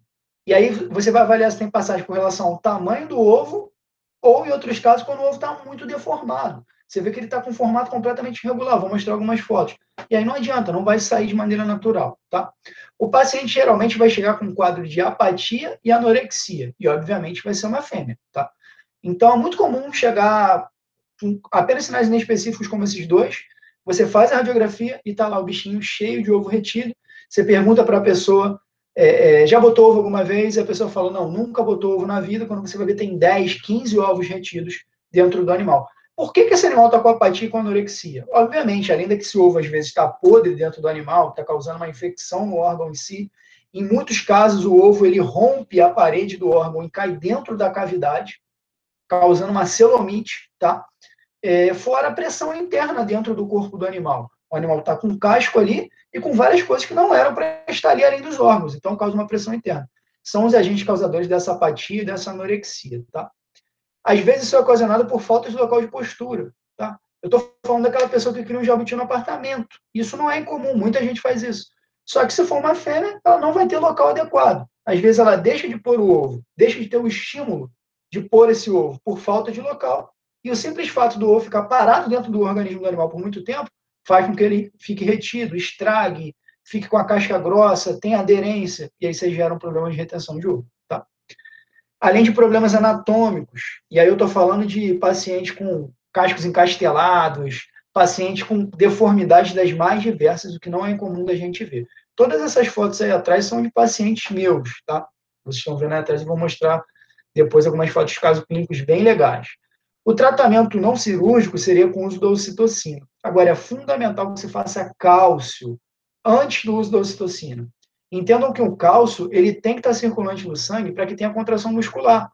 Então, muitas vezes, esses pacientes estão com hipocalcemia, porque eles estão fazendo casca de ovo atrás de casca de ovo. Às vezes, eles já estão até com baixa densidade óssea por falta de cálcio.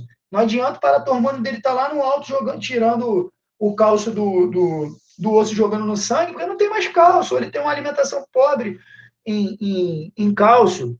E aí o que vai acontecer? Você vai dar ocitocina e não vai ter contração uterina, porque não tem cálcio para fazer isso. Então, faça o cálcio, aguarde ali 1 a 2 horas, depois entre com a ocitocina. Outra coisa, quando você pega o livro, principalmente o GTV, que é o livro mais usado, você percebe que para répteis a indicação é faça a ocitocina, aguarde 3 horas, se não colocar o ovo em 3 horas, faça a ocitocina de novo. Na prática, não é isso, tá, gente? Na prática, o que a gente observa é que a ocitocina tem uma ação de mais ou menos 12 horas. É muito comum o animal chegar no começo do dia, a gente fazer a ocitocina, e aí no final do dia ele está colocando esses ovos. Então, o meu protocolo é fazer o cálcio, esperar de 1 a 2 horas, fazer a ocitocina. Óbvio, eu fiz a radiografia, tem passagem e tal. Eu não estou falando de ovos deformados, eu não estou falando de ovos com casca grossa, ovos que já estão retidos, não. Estou falando de ovos que podem ser postos. Fiz a ocitocina, espero o dia todo. Não colocou o ovo, dia seguinte eu tento a ocitocina de novo. Fiz 2 tentativas de ocitocina, o animal não botou o ovo, vamos fazer uma radiografia de novo para ver se aquele ovo andou. Cara, o ovo não andou, esse ovo está retido, esquece, é cirúrgico. Agora não, o ovo está andando, beleza, a gente pode até tentar fazer ocitocina em outras ocasiões, tá? Agora, dependendo do caso, não tem jeito, é cirúrgico. E aí, gente, é uma cirurgia que ela tem 50% de sucesso. E eu estou falando você fazendo tudo certo, sem nenhuma intercorrência durante o procedimento. E o proprietário ele tem que estar ciente disso. Né? Se você imaginar, você vai castrar um gato macho, a probabilidade do bicho morrer é quase zero, né? Mas tem probabilidade dele morrer, porque ele vai tomar uma anestesia geral. Então, você não faz a pessoa assinar um documento dizendo que tem uma chance do animal morrer durante o procedimento. Você imagina um procedimento onde eu tenho 50% de chance do bicho morrer se correr tudo bem. Ou seja, o prognóstico disso é horrível, mas muitas vezes é a única opção que nós temos. Tá?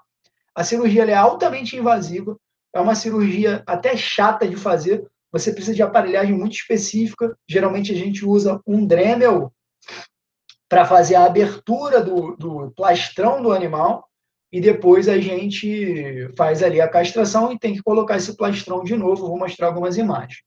Portanto, o prognóstico ele é reservado, né? Não é um prognóstico bom. Fazer todo o tratamento sintomático e todo o tratamento de suporte. Aí atrás, no fundo do slide, vocês conseguem ver uma imagem de um paciente meu até aberto, para vocês terem noção do que vocês encontram quando abre o plastrão. Independente da abordagem terapêutica, seja usar ocitocina ou você vai entrar com uma abordagem cirúrgica, vocês precisam internar esse animal, tá? Não existe um animal com ovo retido, eu querer fazer um tratamento, eu vou aplicar ocitocina e mandar o bicho para casa. Não existe. E quando eu faço procedimento, esse bicho vai ficar pelo menos uma semana na clínica, depois da cirurgia. Se for fazer ocitocina, como eu falei, a dica é esperar 12 horas entre uma aplicação e outra. Não é o que a literatura indica, é experiência própria, tá? Não faça ocitocina se não existe passagem. Por que eu falo isso? Às vezes não tem passagem, o cara teima e ele faz a ocitocina. O que acontece? Aquele ovo consegue andar e ele para lá no final, lá no terço final. Moral da história, no final das contas eu vou ter que fazer uma cirurgia. E aí quando eu abro o plastrão do animal, fica extremamente difícil de eu achar o ovo lá embaixo. Aí eu preciso que uma pessoa venha por fora, coloque o dedo ou algum instrumental na cloaca do animal para empurrar esse ovo de volta e aí sim eu conseguir tirar de maneira cirúrgica. Vocês veem que a janela que eu abro para trabalhar dentro do bichinho, ela é muito pequena. A minha mão nem entra geralmente, eu tenho que pedir auxílio de uma estagiária, de alguém para colocar a mão, pelo simples fato da minha mão ser grande, não entra. E o espaço é pequeno. Então, se você fizer isso, vai piorar a situação, tá? E outra, é o tipo de cirurgia, qualquer cirurgia você só deve fazer se você souber, mas a gente sabe que às vezes o veterinário, ele arrisca um pouco. Então, nunca tirei um nódulo subcutâneo de um cão, mas eu vou tentar fazer aqui porque acho fácil. Beleza, mesmo que você não saiba, não tem muita chance de dar errado, a verdade é essa. Agora, esse é o tipo de cirurgia que você tem que ter experiência, você tem que saber fazer tudo. Não existe você querer abrir, o que eu vou fazer agora? Não. Você tem que ter experiência em fazer, senão vai dar errado, tá bom? Bom, algumas imagens de cirurgias, essas imagens aí específicas não são minhas, tá? Mas você vê, eu separei elas para vocês verem como que o ovo está deformado. Tem como, pelo tamanho, pela deformidade, esse ovo sair desse animal? Não. Então, aí a abordagem cirúrgica é direto. Percebam que o animal está com o traqueotubo muito legal, principalmente no retorno dessa anestesia. Você ventilar o animal de maneira mecânica por fora. E aí você vê os ovos ali, completamente deformados dentro do órgão, e essas bolinhas amarelas que vocês estão vendo são os ovócitos em diferentes estágios de evolução. Essa foto de uma paciente minha que tinha esse ovo com uma leve deformidade, se vocês perceberem, uma casca um pouco grossa, mas era um ovo só, eu calculei que tinha passagem pela radiografia, fiz a ocitocina e foi um sucesso total. Não tive que abri-la, tá? E é sempre bom evitar a cirurgia. Essa radiografia é interessante porque ela mostra a diferença dos ovos com casca grossa, apesar de estarem anatomicamente ali bonitinhos, redondinhos, eles estão com a casca extremamente espessada. você vê que o ovo está todo branco, todo mineralizado, altamente denso, né? Uma radiopacidade muito, muito grande. Enquanto outros 3 ovos, você vê que só a cortical do ovo é que está com depósito de cálcio. Então, aqueles aí são ovos que provavelmente são mais recentes, não devem estar retidos. E aí o paciente colocou 3 ovos e não colocou os outros 3, tá bom? Dá para ver na imagem. Essa outra paciente, que você vê que tem uma deformidade de casco muito grande, né? Mas apesar disso, ela conseguiu colocar 4 ovos antes de chegar na clínica, mas depois ela apresentou uma apatia, uma anorexia, a proprietária levou, chegou até a levar os ovos que ela tinha colocado anteriormente, na radiografia faltaram 6 ovos. E aí, mais uma vez, a gente conseguiu fazer a ocitocina e deu certo. Esse animal não teve que ser aberto. Agora, já nesse caso, não.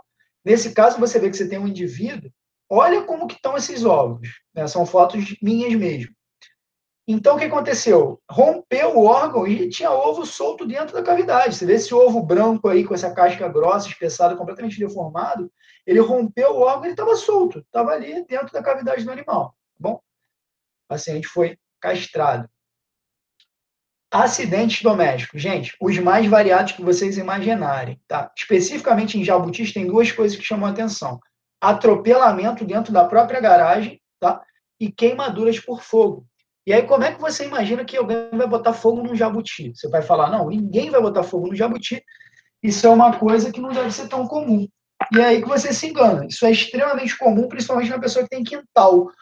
Porque o bichinho acaba entrando naquelas folhas que a pessoa já ia jogar fogo, ela junta um montante de folhas, o bicho entra embaixo, ela taca fogo, que já é errado, né? Mas ela taca fogo. E ela só percebe que o bicho estava lá embaixo quando acaba tudo, quando pega fogo tudo. E aí, nesse estágio, ele já está todo queimado. Por incrível que pareça, dificilmente um jabuti adulto morre por isso. Eu vou mostrar uma foto de um aqui todo queimado, eles não morrem, eles resistem, mas precisam ser tratados. E o atropelamento, o jabuti entra simplesmente durante a noite debaixo da roda do carro, fica quieto ali, a pessoa sai de manhã e passa por cima. Não é incomum, eu já fiz isso com o meu jabuti, tá? Eu passei, atropelei ele, tem mais ou menos 1 mês, na minha garagem, mas graças a Deus não aconteceu nada. Eu passei por cima dele, ele é muito grande, e nada, ele ficou bem, não rachou. Mas muitas vezes racha o casco. Serpentes que fogem são animais que, se você não tiver um terrário altamente fechadinho mesmo, com muita segurança, eles, por qualquer fresta, fogem. E aí eles se machucam ou vão para áreas onde as pessoas acabam se desesperando ali por ser uma cobra e acaba batendo no bichinho. Esmagamentos, quedas, ataque por cães. É muito comum a pessoa comprar um jabutizinho que nem esse da foto aí de trás do slide, e a primeira coisa que ela faz, ela bota na sala, junto com o Yorkshire dela, junto com o Poodle, e o que o cachorro vai entender daquilo ali? Ele acha que é um brinquedo que está andando. Ele acha que é um osso que está vivo. E ele começa a mordiscar o bicho todo.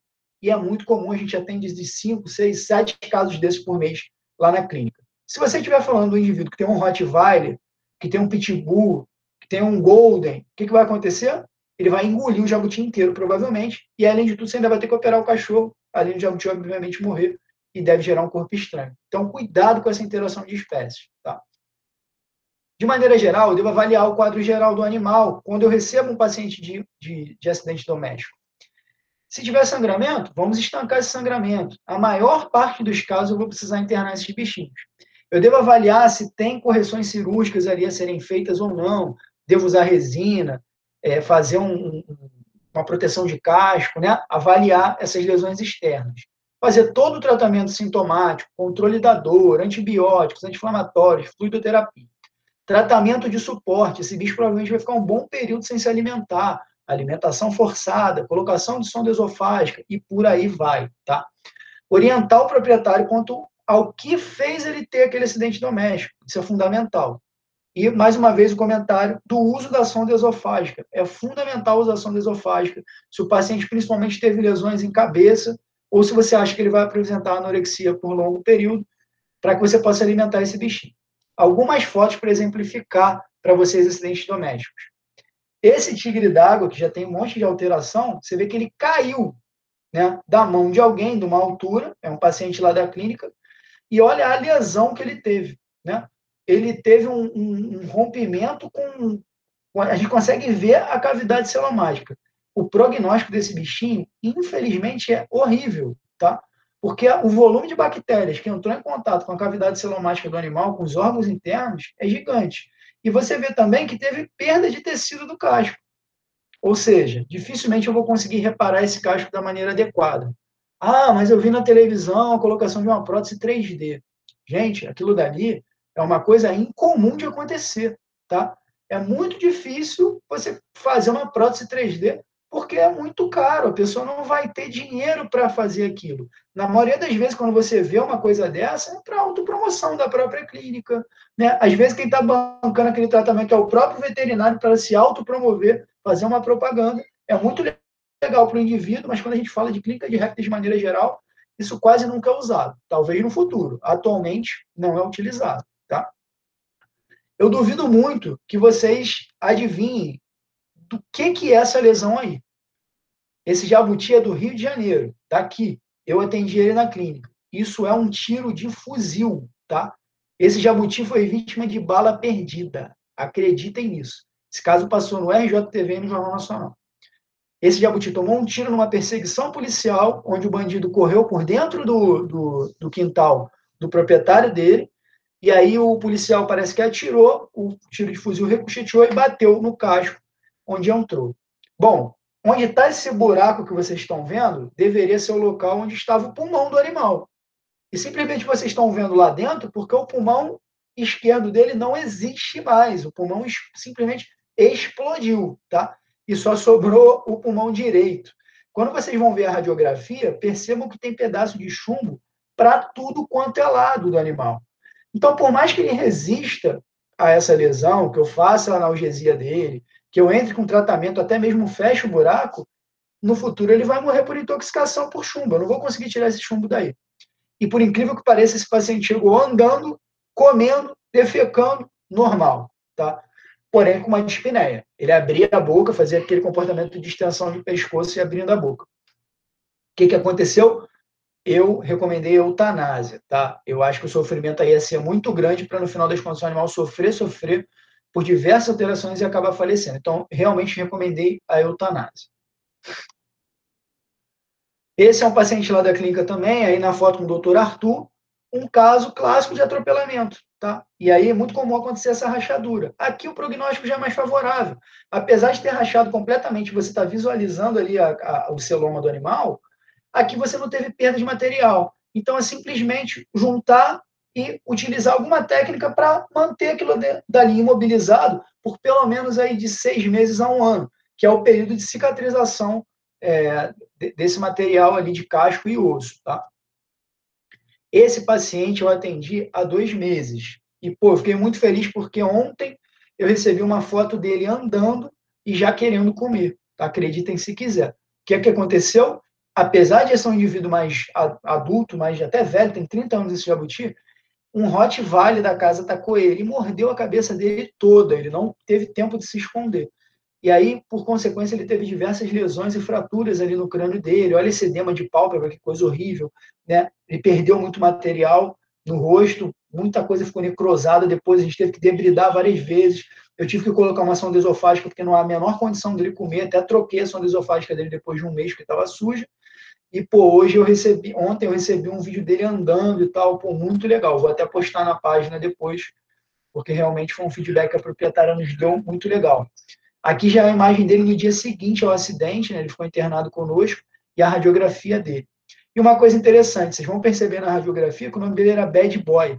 E a dona, quando chegou, obviamente eu vi que era uma fêmea, porque o plastrão era reto. Mas eu não quis falar, porque já era um paciente de 30 anos, e eu falei, bom, deixa ela ficar achando que é macho, né? Mas aí não teve como esconder. Quando eu fiz a radiografia, diversos ovos que não estão retidos. Mas você acha que eu vou fazer ocitocina nesse animal? Cara, eu não vou esforçar esse bicho. Deixa ele se recuperar, depois a gente pensa em tirar esses ovos que não estão retidos e provavelmente vão sair sem muito problema, tá bom? Esse caso, vocês podem achar que é uma simples castração, mas não. Observem que não tem nenhum ovo retido, são apenas ovócitos, e em cima dos ovócitos ali na primeira imagem, vocês percebem um parafuso.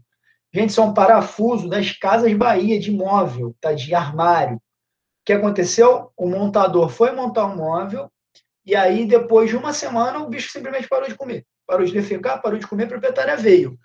Eu fiz aquela anamnese bem detalhada, perguntei de coisas diferentes que poderiam ter acontecido e veio na cabeça dela falar que falou assim, olha, teve um montador na minha casa, eu montei um móvel e o bicho estava do lado.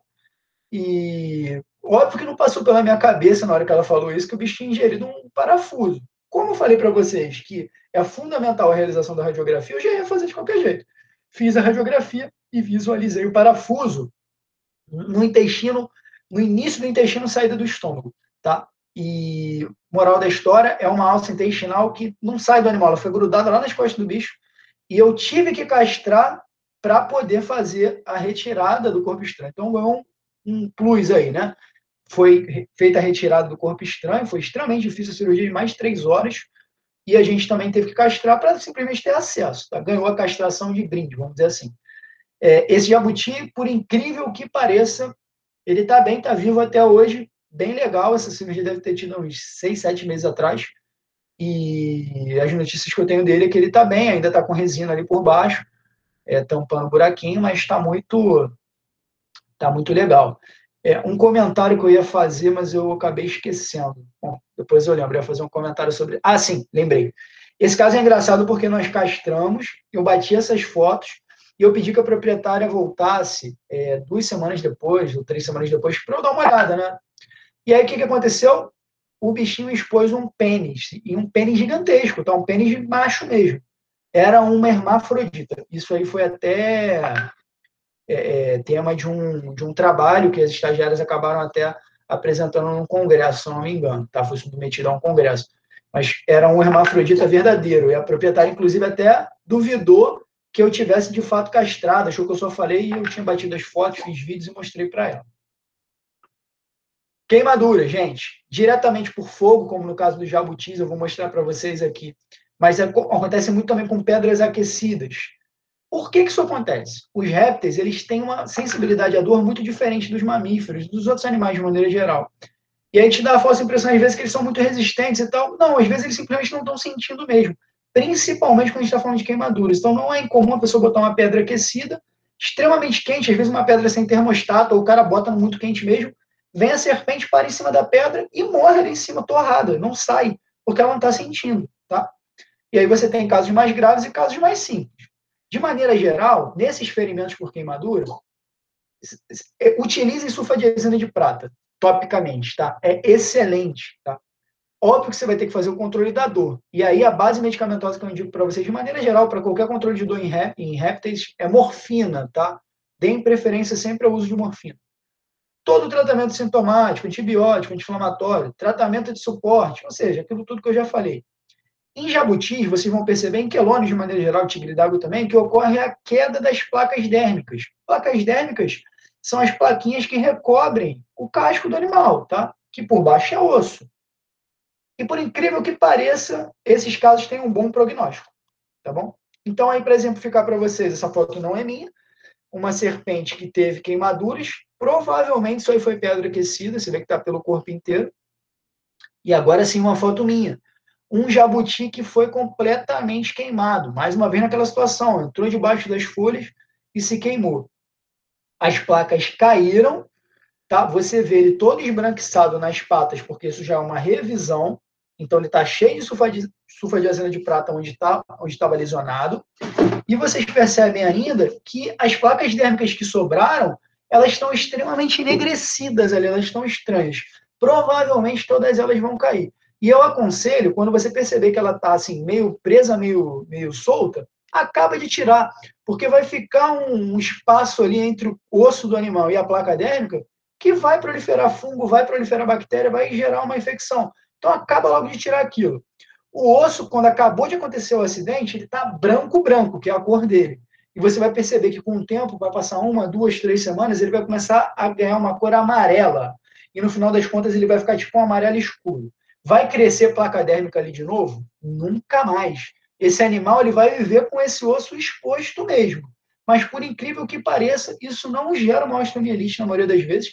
Eu entro com antibiótico para evitar, óbvio, mas isso não gera uma osteomielite. O osso simplesmente ganha uma coloração amarela escura e o bicho vive o resto da vida assim, tá bom?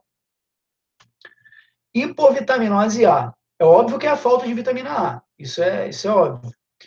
Isso pode vir proveniente de deficiências nutricionais mesmo, ou seja, a pessoa dá uma alimentação muito pobre para aquele réptil e ele acaba apresentando essa hipovitaminose, ou, na maioria das vezes o que acontece, é secundário a outras doenças. Então, o animal está doente, ele apresenta hipo ou anorexia, por consequência, ele não está ingerindo vitamina A, e aí ele apresenta a hipovitaminose A, tá? O que você vai observar? Quando você está falando de filhotes, mais uma vez eu estou falando de jabutis, tá? Quando você está falando de filhotes adquiridos em feira, pessoas leigas, a hipovitaminose geralmente é por deficiência nutricional. Aquele cara está dando só alface para o bicho, alface e tomate. É uma coisa cultural. Igual dar girassol para papagaio, dar banana para macaco e dar alface e tomate para jabuti. É cultural e o animal apresenta uma série de deficiências.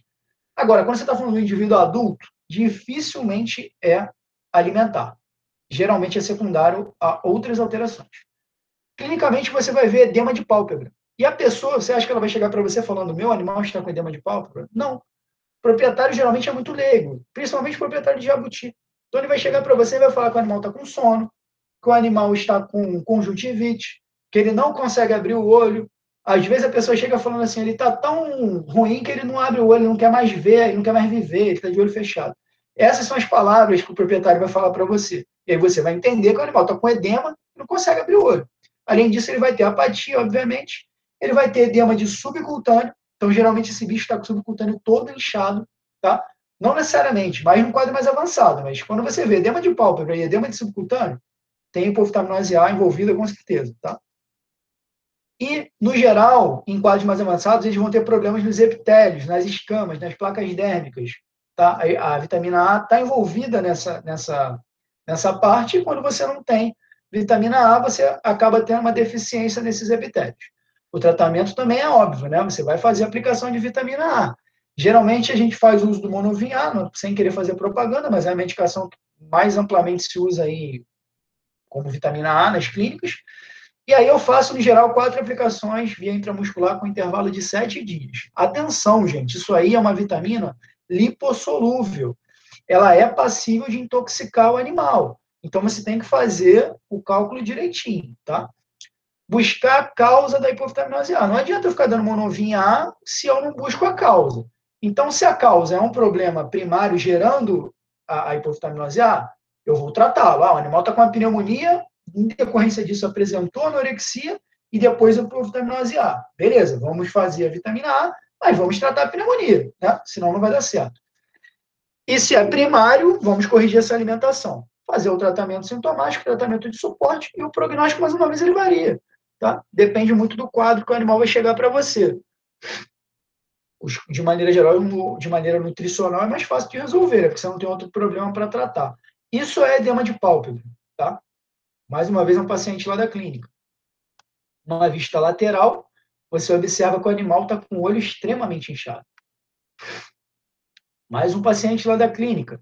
Nesse caso, um filhote. E aí você vê o olho bem branquinho, você vê que é líquido mesmo, né? Aquele olho branco, tá muito clássico. Você vê que ele também, os epitélios dele não estão legais. Olha essas placas dérmicas, né? Tá feio. Mais um paciente. Esse eu acho que não é lá da clínica, não. Acho que é só uma foto de internet para ilustrar. Edema de pálpebra mais uma vez. Gente, prolapsos. Eu não estou tendo muita noção do tempo. Se alguém puder depois me falar aí quanto tempo que está faltando, para eu ver se eu acelero aqui ou não. Em jabutis, o prolapso de pênis... Pode falar. Oi, André, desculpa. São 6 para as 8 e normalmente a gente termina de vez às 8h30. Beleza, tá, vai dar tempo legal. Em jabutis, o prolapso de pênis é extremamente comum, principalmente porque esses animais eles querem cruzar com tudo o tempo todo, tá? São animais extremamente sexuais. Então, não necessariamente nem tem que ter uma fêmea. Às vezes você tem uma bola de futebol, você tem alguma coisa que se assemelha a uma fêmea, ele sobe em cima e ele quer cruzar o dia inteiro. Então, isso aumenta as chances de, durante a exposição do pênis, durante a exposição do falo, aliás, né? O que acontece? Ele às vezes raspa aquele falo em algum local, ele machuca, aquilo gera um edema e depois ele não consegue colocar para dentro. Em outras situações, primariamente ele tem algum problema interno, que aumenta a pressão dentro do casco, e aí uma vez que ele expõe o pênis, depois ele não consegue voltar. Então é muito comum o veterinário que não tem muita experiência, ele só dá essa explicação. Botou o pênis para fora, machucou e depois não conseguiu voltar. Mas saibam que na maioria das vezes não é isso. Na maioria das vezes tem um problema primário de pressão interna muito grande dentro do animal e ele não consegue botar o pênis de volta para dentro. Por isso, quando o jabuti chegar com prolapso de pênis, você precisa, mais uma vez, radiografia, para ver se tem algum problema primário e corrigi-lo também, além de corrigir o prolapso de pênis. Também pode acontecer prolapso de útero pós-postura ou em animais retidos, que fizeram tanta força para botar o ovo, que às vezes consegue até expelir um ovo, mas o útero vai junto. E nesses casos, obviamente, é cirúrgico. Além de retirar aquela parte exposta, que na maioria das vezes está inviável, você também vai ter que abrir essa fêmea e castrá-la, como eu mostrei nas fotos anteriores. Prolapso de cloaca. O animal está com problema, com diarreia, e a cloaca vai embora junto com as fezes ali e sai. E aí chega numa questão. Como é que eu vou diferenciar um prolapso de útero de um prolapso de cloaca? Não é difícil. Primeira coisa é limpar. Tá? Tanto o prolapso de útero como de cloaca vão vir completamente repletos de fezes, junto de secreções, vai estar sujo, sangue. Limpe, tá? O útero, ele tem as fibras musculares na longitudinal, para qualquer espécie, tá?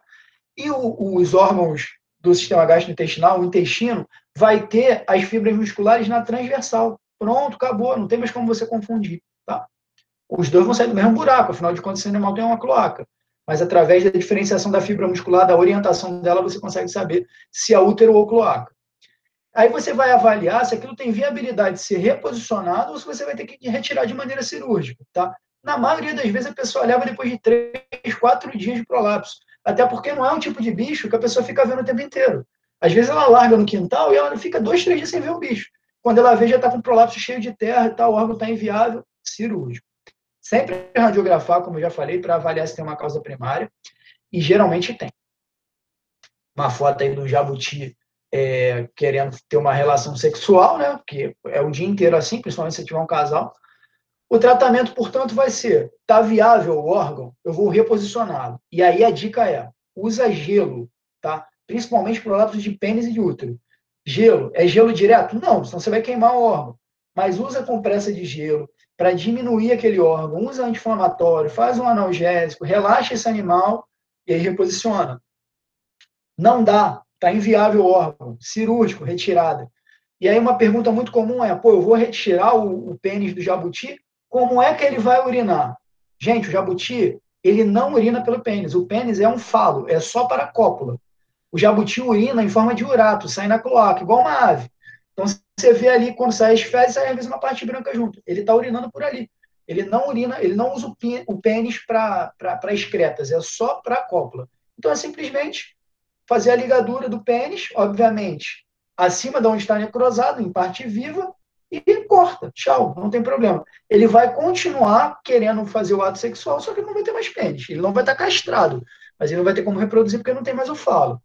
Fazer o controle da dor, porque isso dói bastante, e todo o tratamento de suporte sintomático. Um exemplo de um animal lá da clínica que chegou com prolapso de cloaca, tá? Aí, por que será que esse animal fez prolapso de cloaca? Esse não precisava nem de radiografia. Olha o corpo dele. Então, ele tem eu não sei se é uma má formação ou se realmente foi uma alteração de algum acidente ou um erro nutricional. O fato é que o casco dele, ele era bem novinho ainda, o casco dele completamente horrível, né? Isso é um pênis exposto. Esse pênis está viável e, aparentemente, ele não está nem prolapsado. Simplesmente, durante a consulta, às vezes, o animal faz isso. Botou o pênis para fora, porque se excitou de ser pego, tá bom?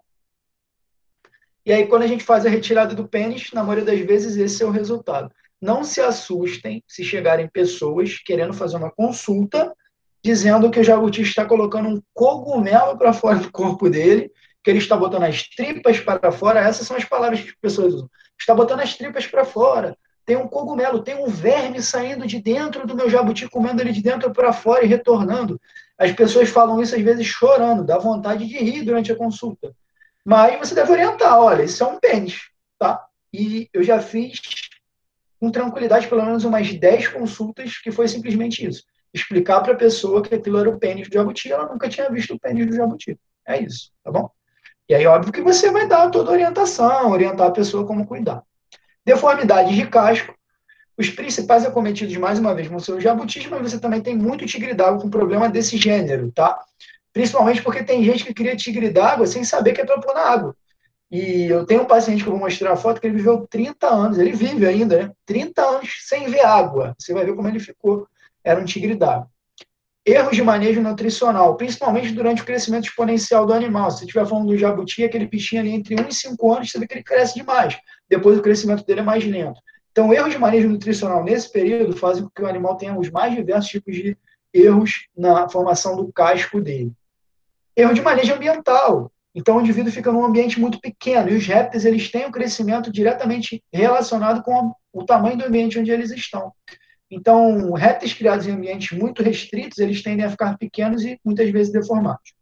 Isso não tem cura. Uma vez que você diagnosticou que o animal tem uma deformidade de casco, você pode tentar procurar a causa, corrigir a causa, mas você deve explicar para o proprietário que aquilo ali, a partir do momento que ele corrigir, não vai piorar, mas também não vai melhorar, tá bom? Se ele não corrigir, a tendência é cada vez piorar mais.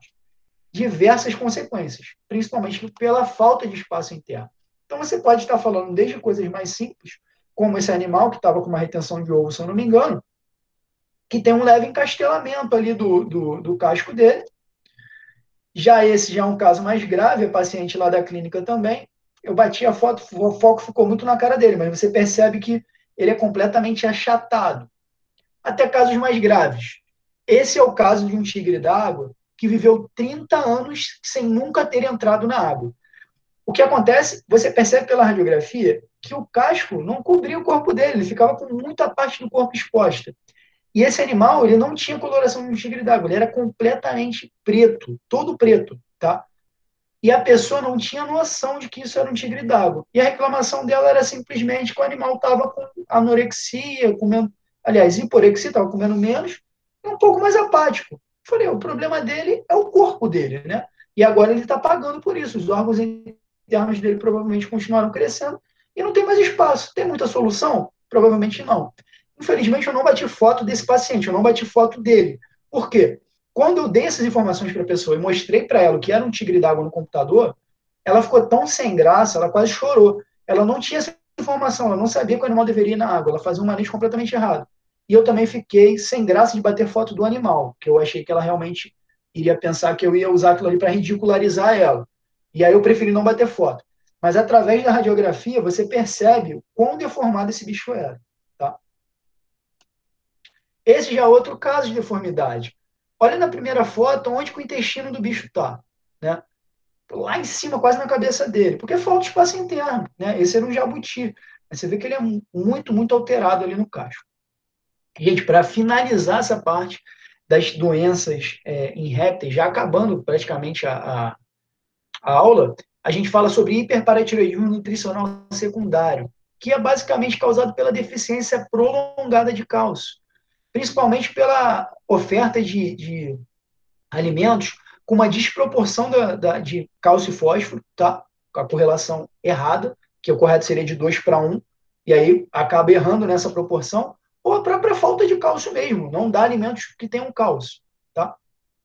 Isso vai gerar, a princípio, uma hipocalcemia. Hipocalcemia é a falta de cálcio no sangue, tá? E aí qual vai ser a consequência? Eu não falei para vocês que você precisa de cálcio, principalmente com a contração muscular? O organismo, uma vez entendendo que não tem cálcio no sangue, ele começa uma excessiva produção de paratormônio pela paratireoide. Qual é a função desse paratormônio? É a retirada do cálcio que está no osso para o sangue, tá? E aí, qual vai ser a consequência? Esse animal vai começar a ter falta de densidade, ele não vai ter densidade óssea, ele vai começar a ter uma perda de cálcio do osso para que seja nutrida essa necessidade de cálcio no sangue, e a médio e longo prazo, ele vai começar a apresentar deformidades. A mais comum da gente ver é a chamada mandíbula de borracha.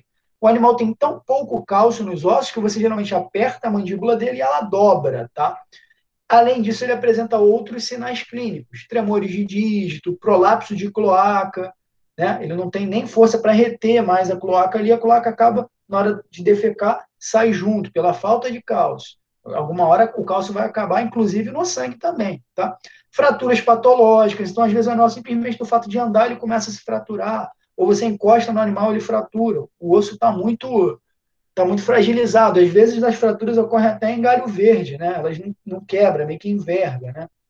E daí para frente, anorexia, o animal começa a andar como se estivesse rastejando, né? No caso principalmente quando a gente está falando de lagartos, começa a andar rastejando. Você começa a perceber uma hipertrofia muscular na tentativa de manter o animal estruturalmente, né? Mantê-lo em pé. E às vezes você tem a falsa impressão de que o animal está muito forte, né? A gente tem aquela imagem clássica da iguana com a pata desta largura largona, quando você faz a radiografia não tem osso, né? A musculatura está compensando para manter o animal ali. Como é que eu vou fazer o diagnóstico? Radiografando, e obviamente eu vou ver uma baixa, uma diminuição da densidade óssea, tá? E a musculatura tentando compensar, ela vai estar alterada, vai estar muito grande. E como que eu trato isso? Bom, eu tenho que ter, além da suplementação de cálcio, que parece mais óbvio, também o uso da suplementação de vitamina D. É a vitamina D que vai retirar o cálcio que o bichinho vai ingerir, vai estar presente no sangue, para fixá-lo nos ossos. Porém, essa vitamina D tem que ser uma vitamina D ativa. E a gente só consegue ativar a vitamina D através dos raios UVB, que você pode tê-los de maneira sintética, através de lâmpadas UVB, ou através do sol, se ele não tiver filtrado por vidros ou plásticos ou acrílicos. O sol direto no corpo do animal. E aí sim você vai ter vitamina D ativa, você vai ter cálcio no sangue e talvez você consiga começar a repor esse cálcio que falta no osso. O prognóstico, infelizmente, é ruim. Tá? Porque, no geral, esse animal vai chegar já com diversas alterações. Então, aí você tem uma foto de internet bem clássica de uma iguana com mandíbula de borracha. O animal, perceba, andando todo aberto, com a musculatura ali, apesar dele estar mal, assim, falando do escolho corporal dele, você percebe que a pata dele está larga. Né? Prolapso de cloaca. Animal fazendo uma movimentação com a escápula ali que nem existe, uma rotação da escápula. Uma fratura de coluna, às vezes pelo simples fato de ficar em pé. Não é? Então, você vai observar essas alterações no hiperparatiroidismo secundário nutricional. Tá bom? É uma coisa relativamente comum na clínica de répteis. Bom, um breve comentário sobre vias de administração para répteis. Tá? A via intramuscular e subcutânea, ela vai se dar principalmente pela angulação que eu faço com a agulha.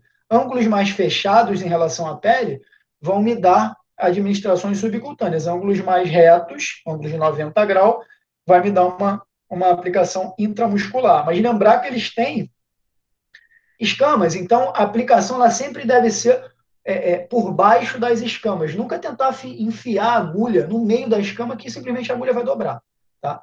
A gente ainda tem a opção intracelomática, que é bem usada. Eu, particularmente, não gosto. Tenho medo de entrar numa alça intestinal, de perfurar um órgão, então prefiro não usar muito a via intracelomática.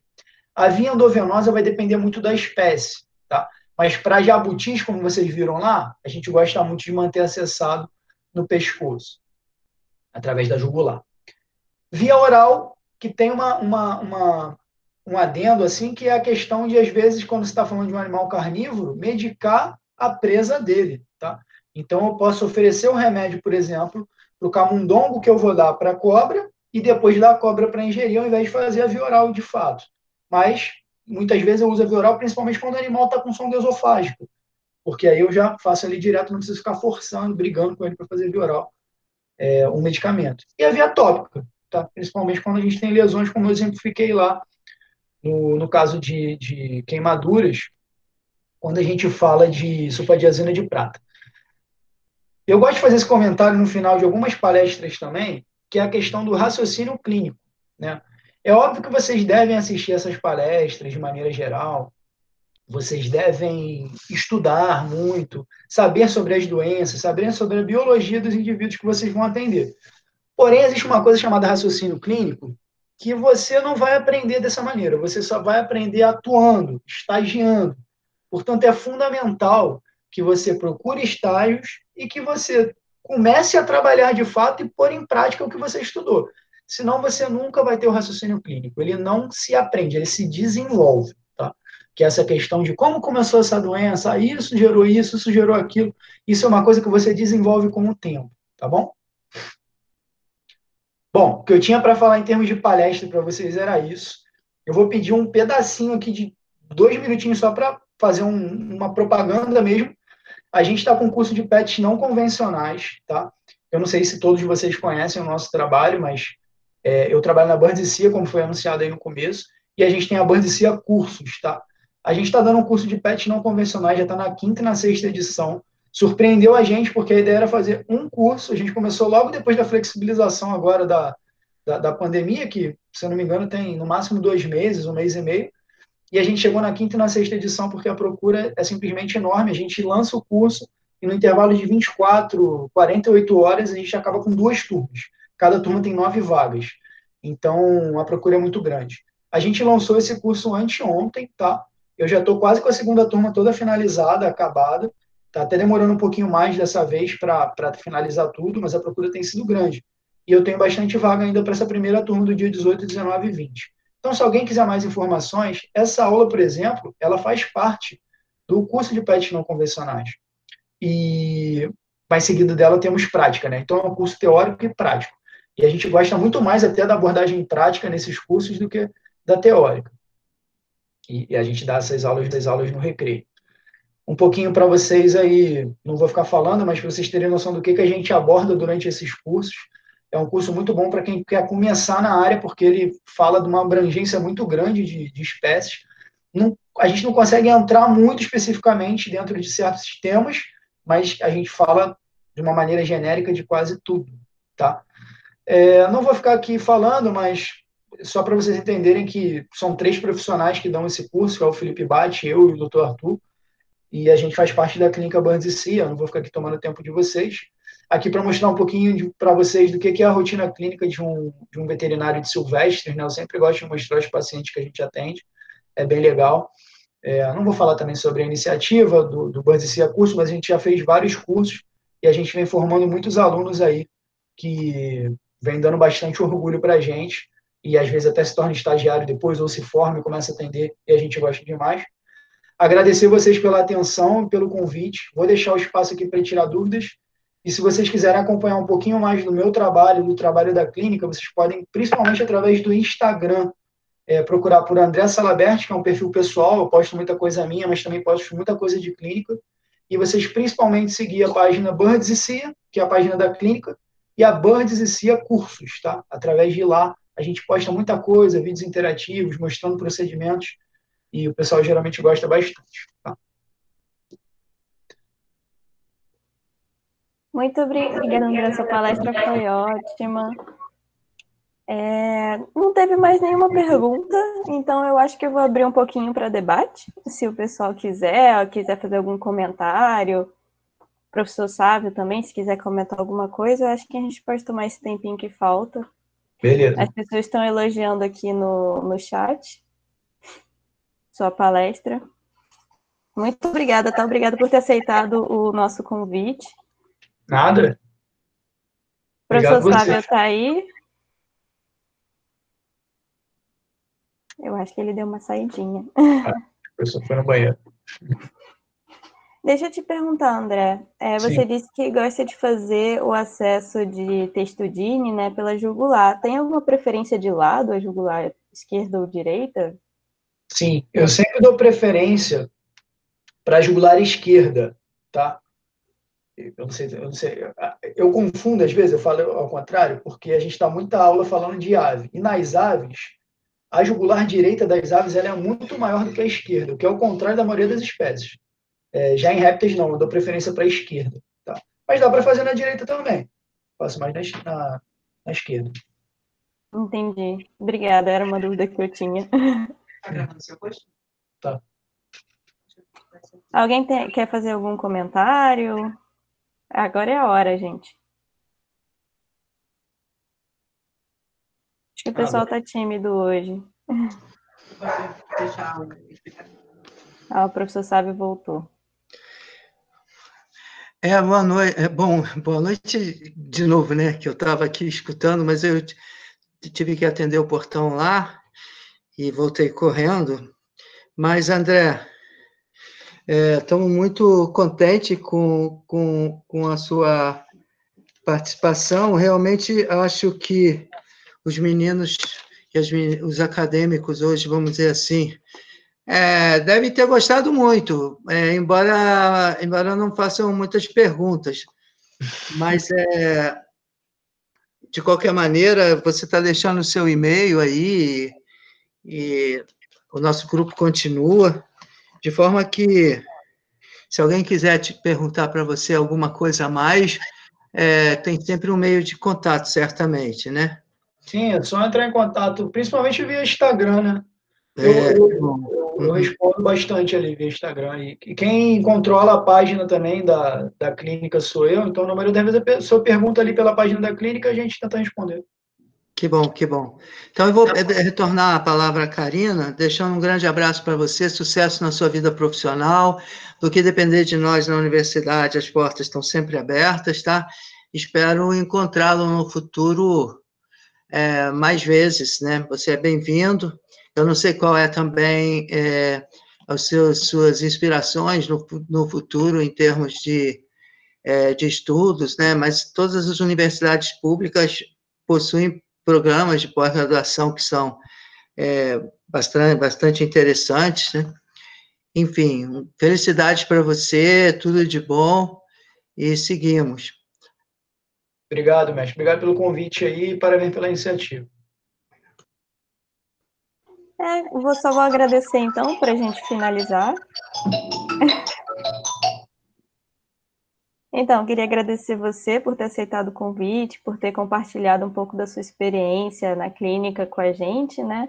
Aqui todo mundo é estudante, né? Tendo os mais variados períodos, assim, desde o primeiro e o segundo período até o final mesmo da faculdade. Então, eu acho que sua palestra foi muito abrangente e conseguiu esclarecer muita coisa para todo mundo, até as pessoas que não têm muita vivência com répteis, né? Até as pessoas que já fizeram estágios e cursos na área. Foi muito, muito boa mesmo. Muito obrigada. Nada. Então, é isso, gente. Vou finalizar por aqui. Quem puder, que for frequentador do GES, que puder continuar aí com a gente só tem um aviso muito rápido para dar depois da gravação, tá bom?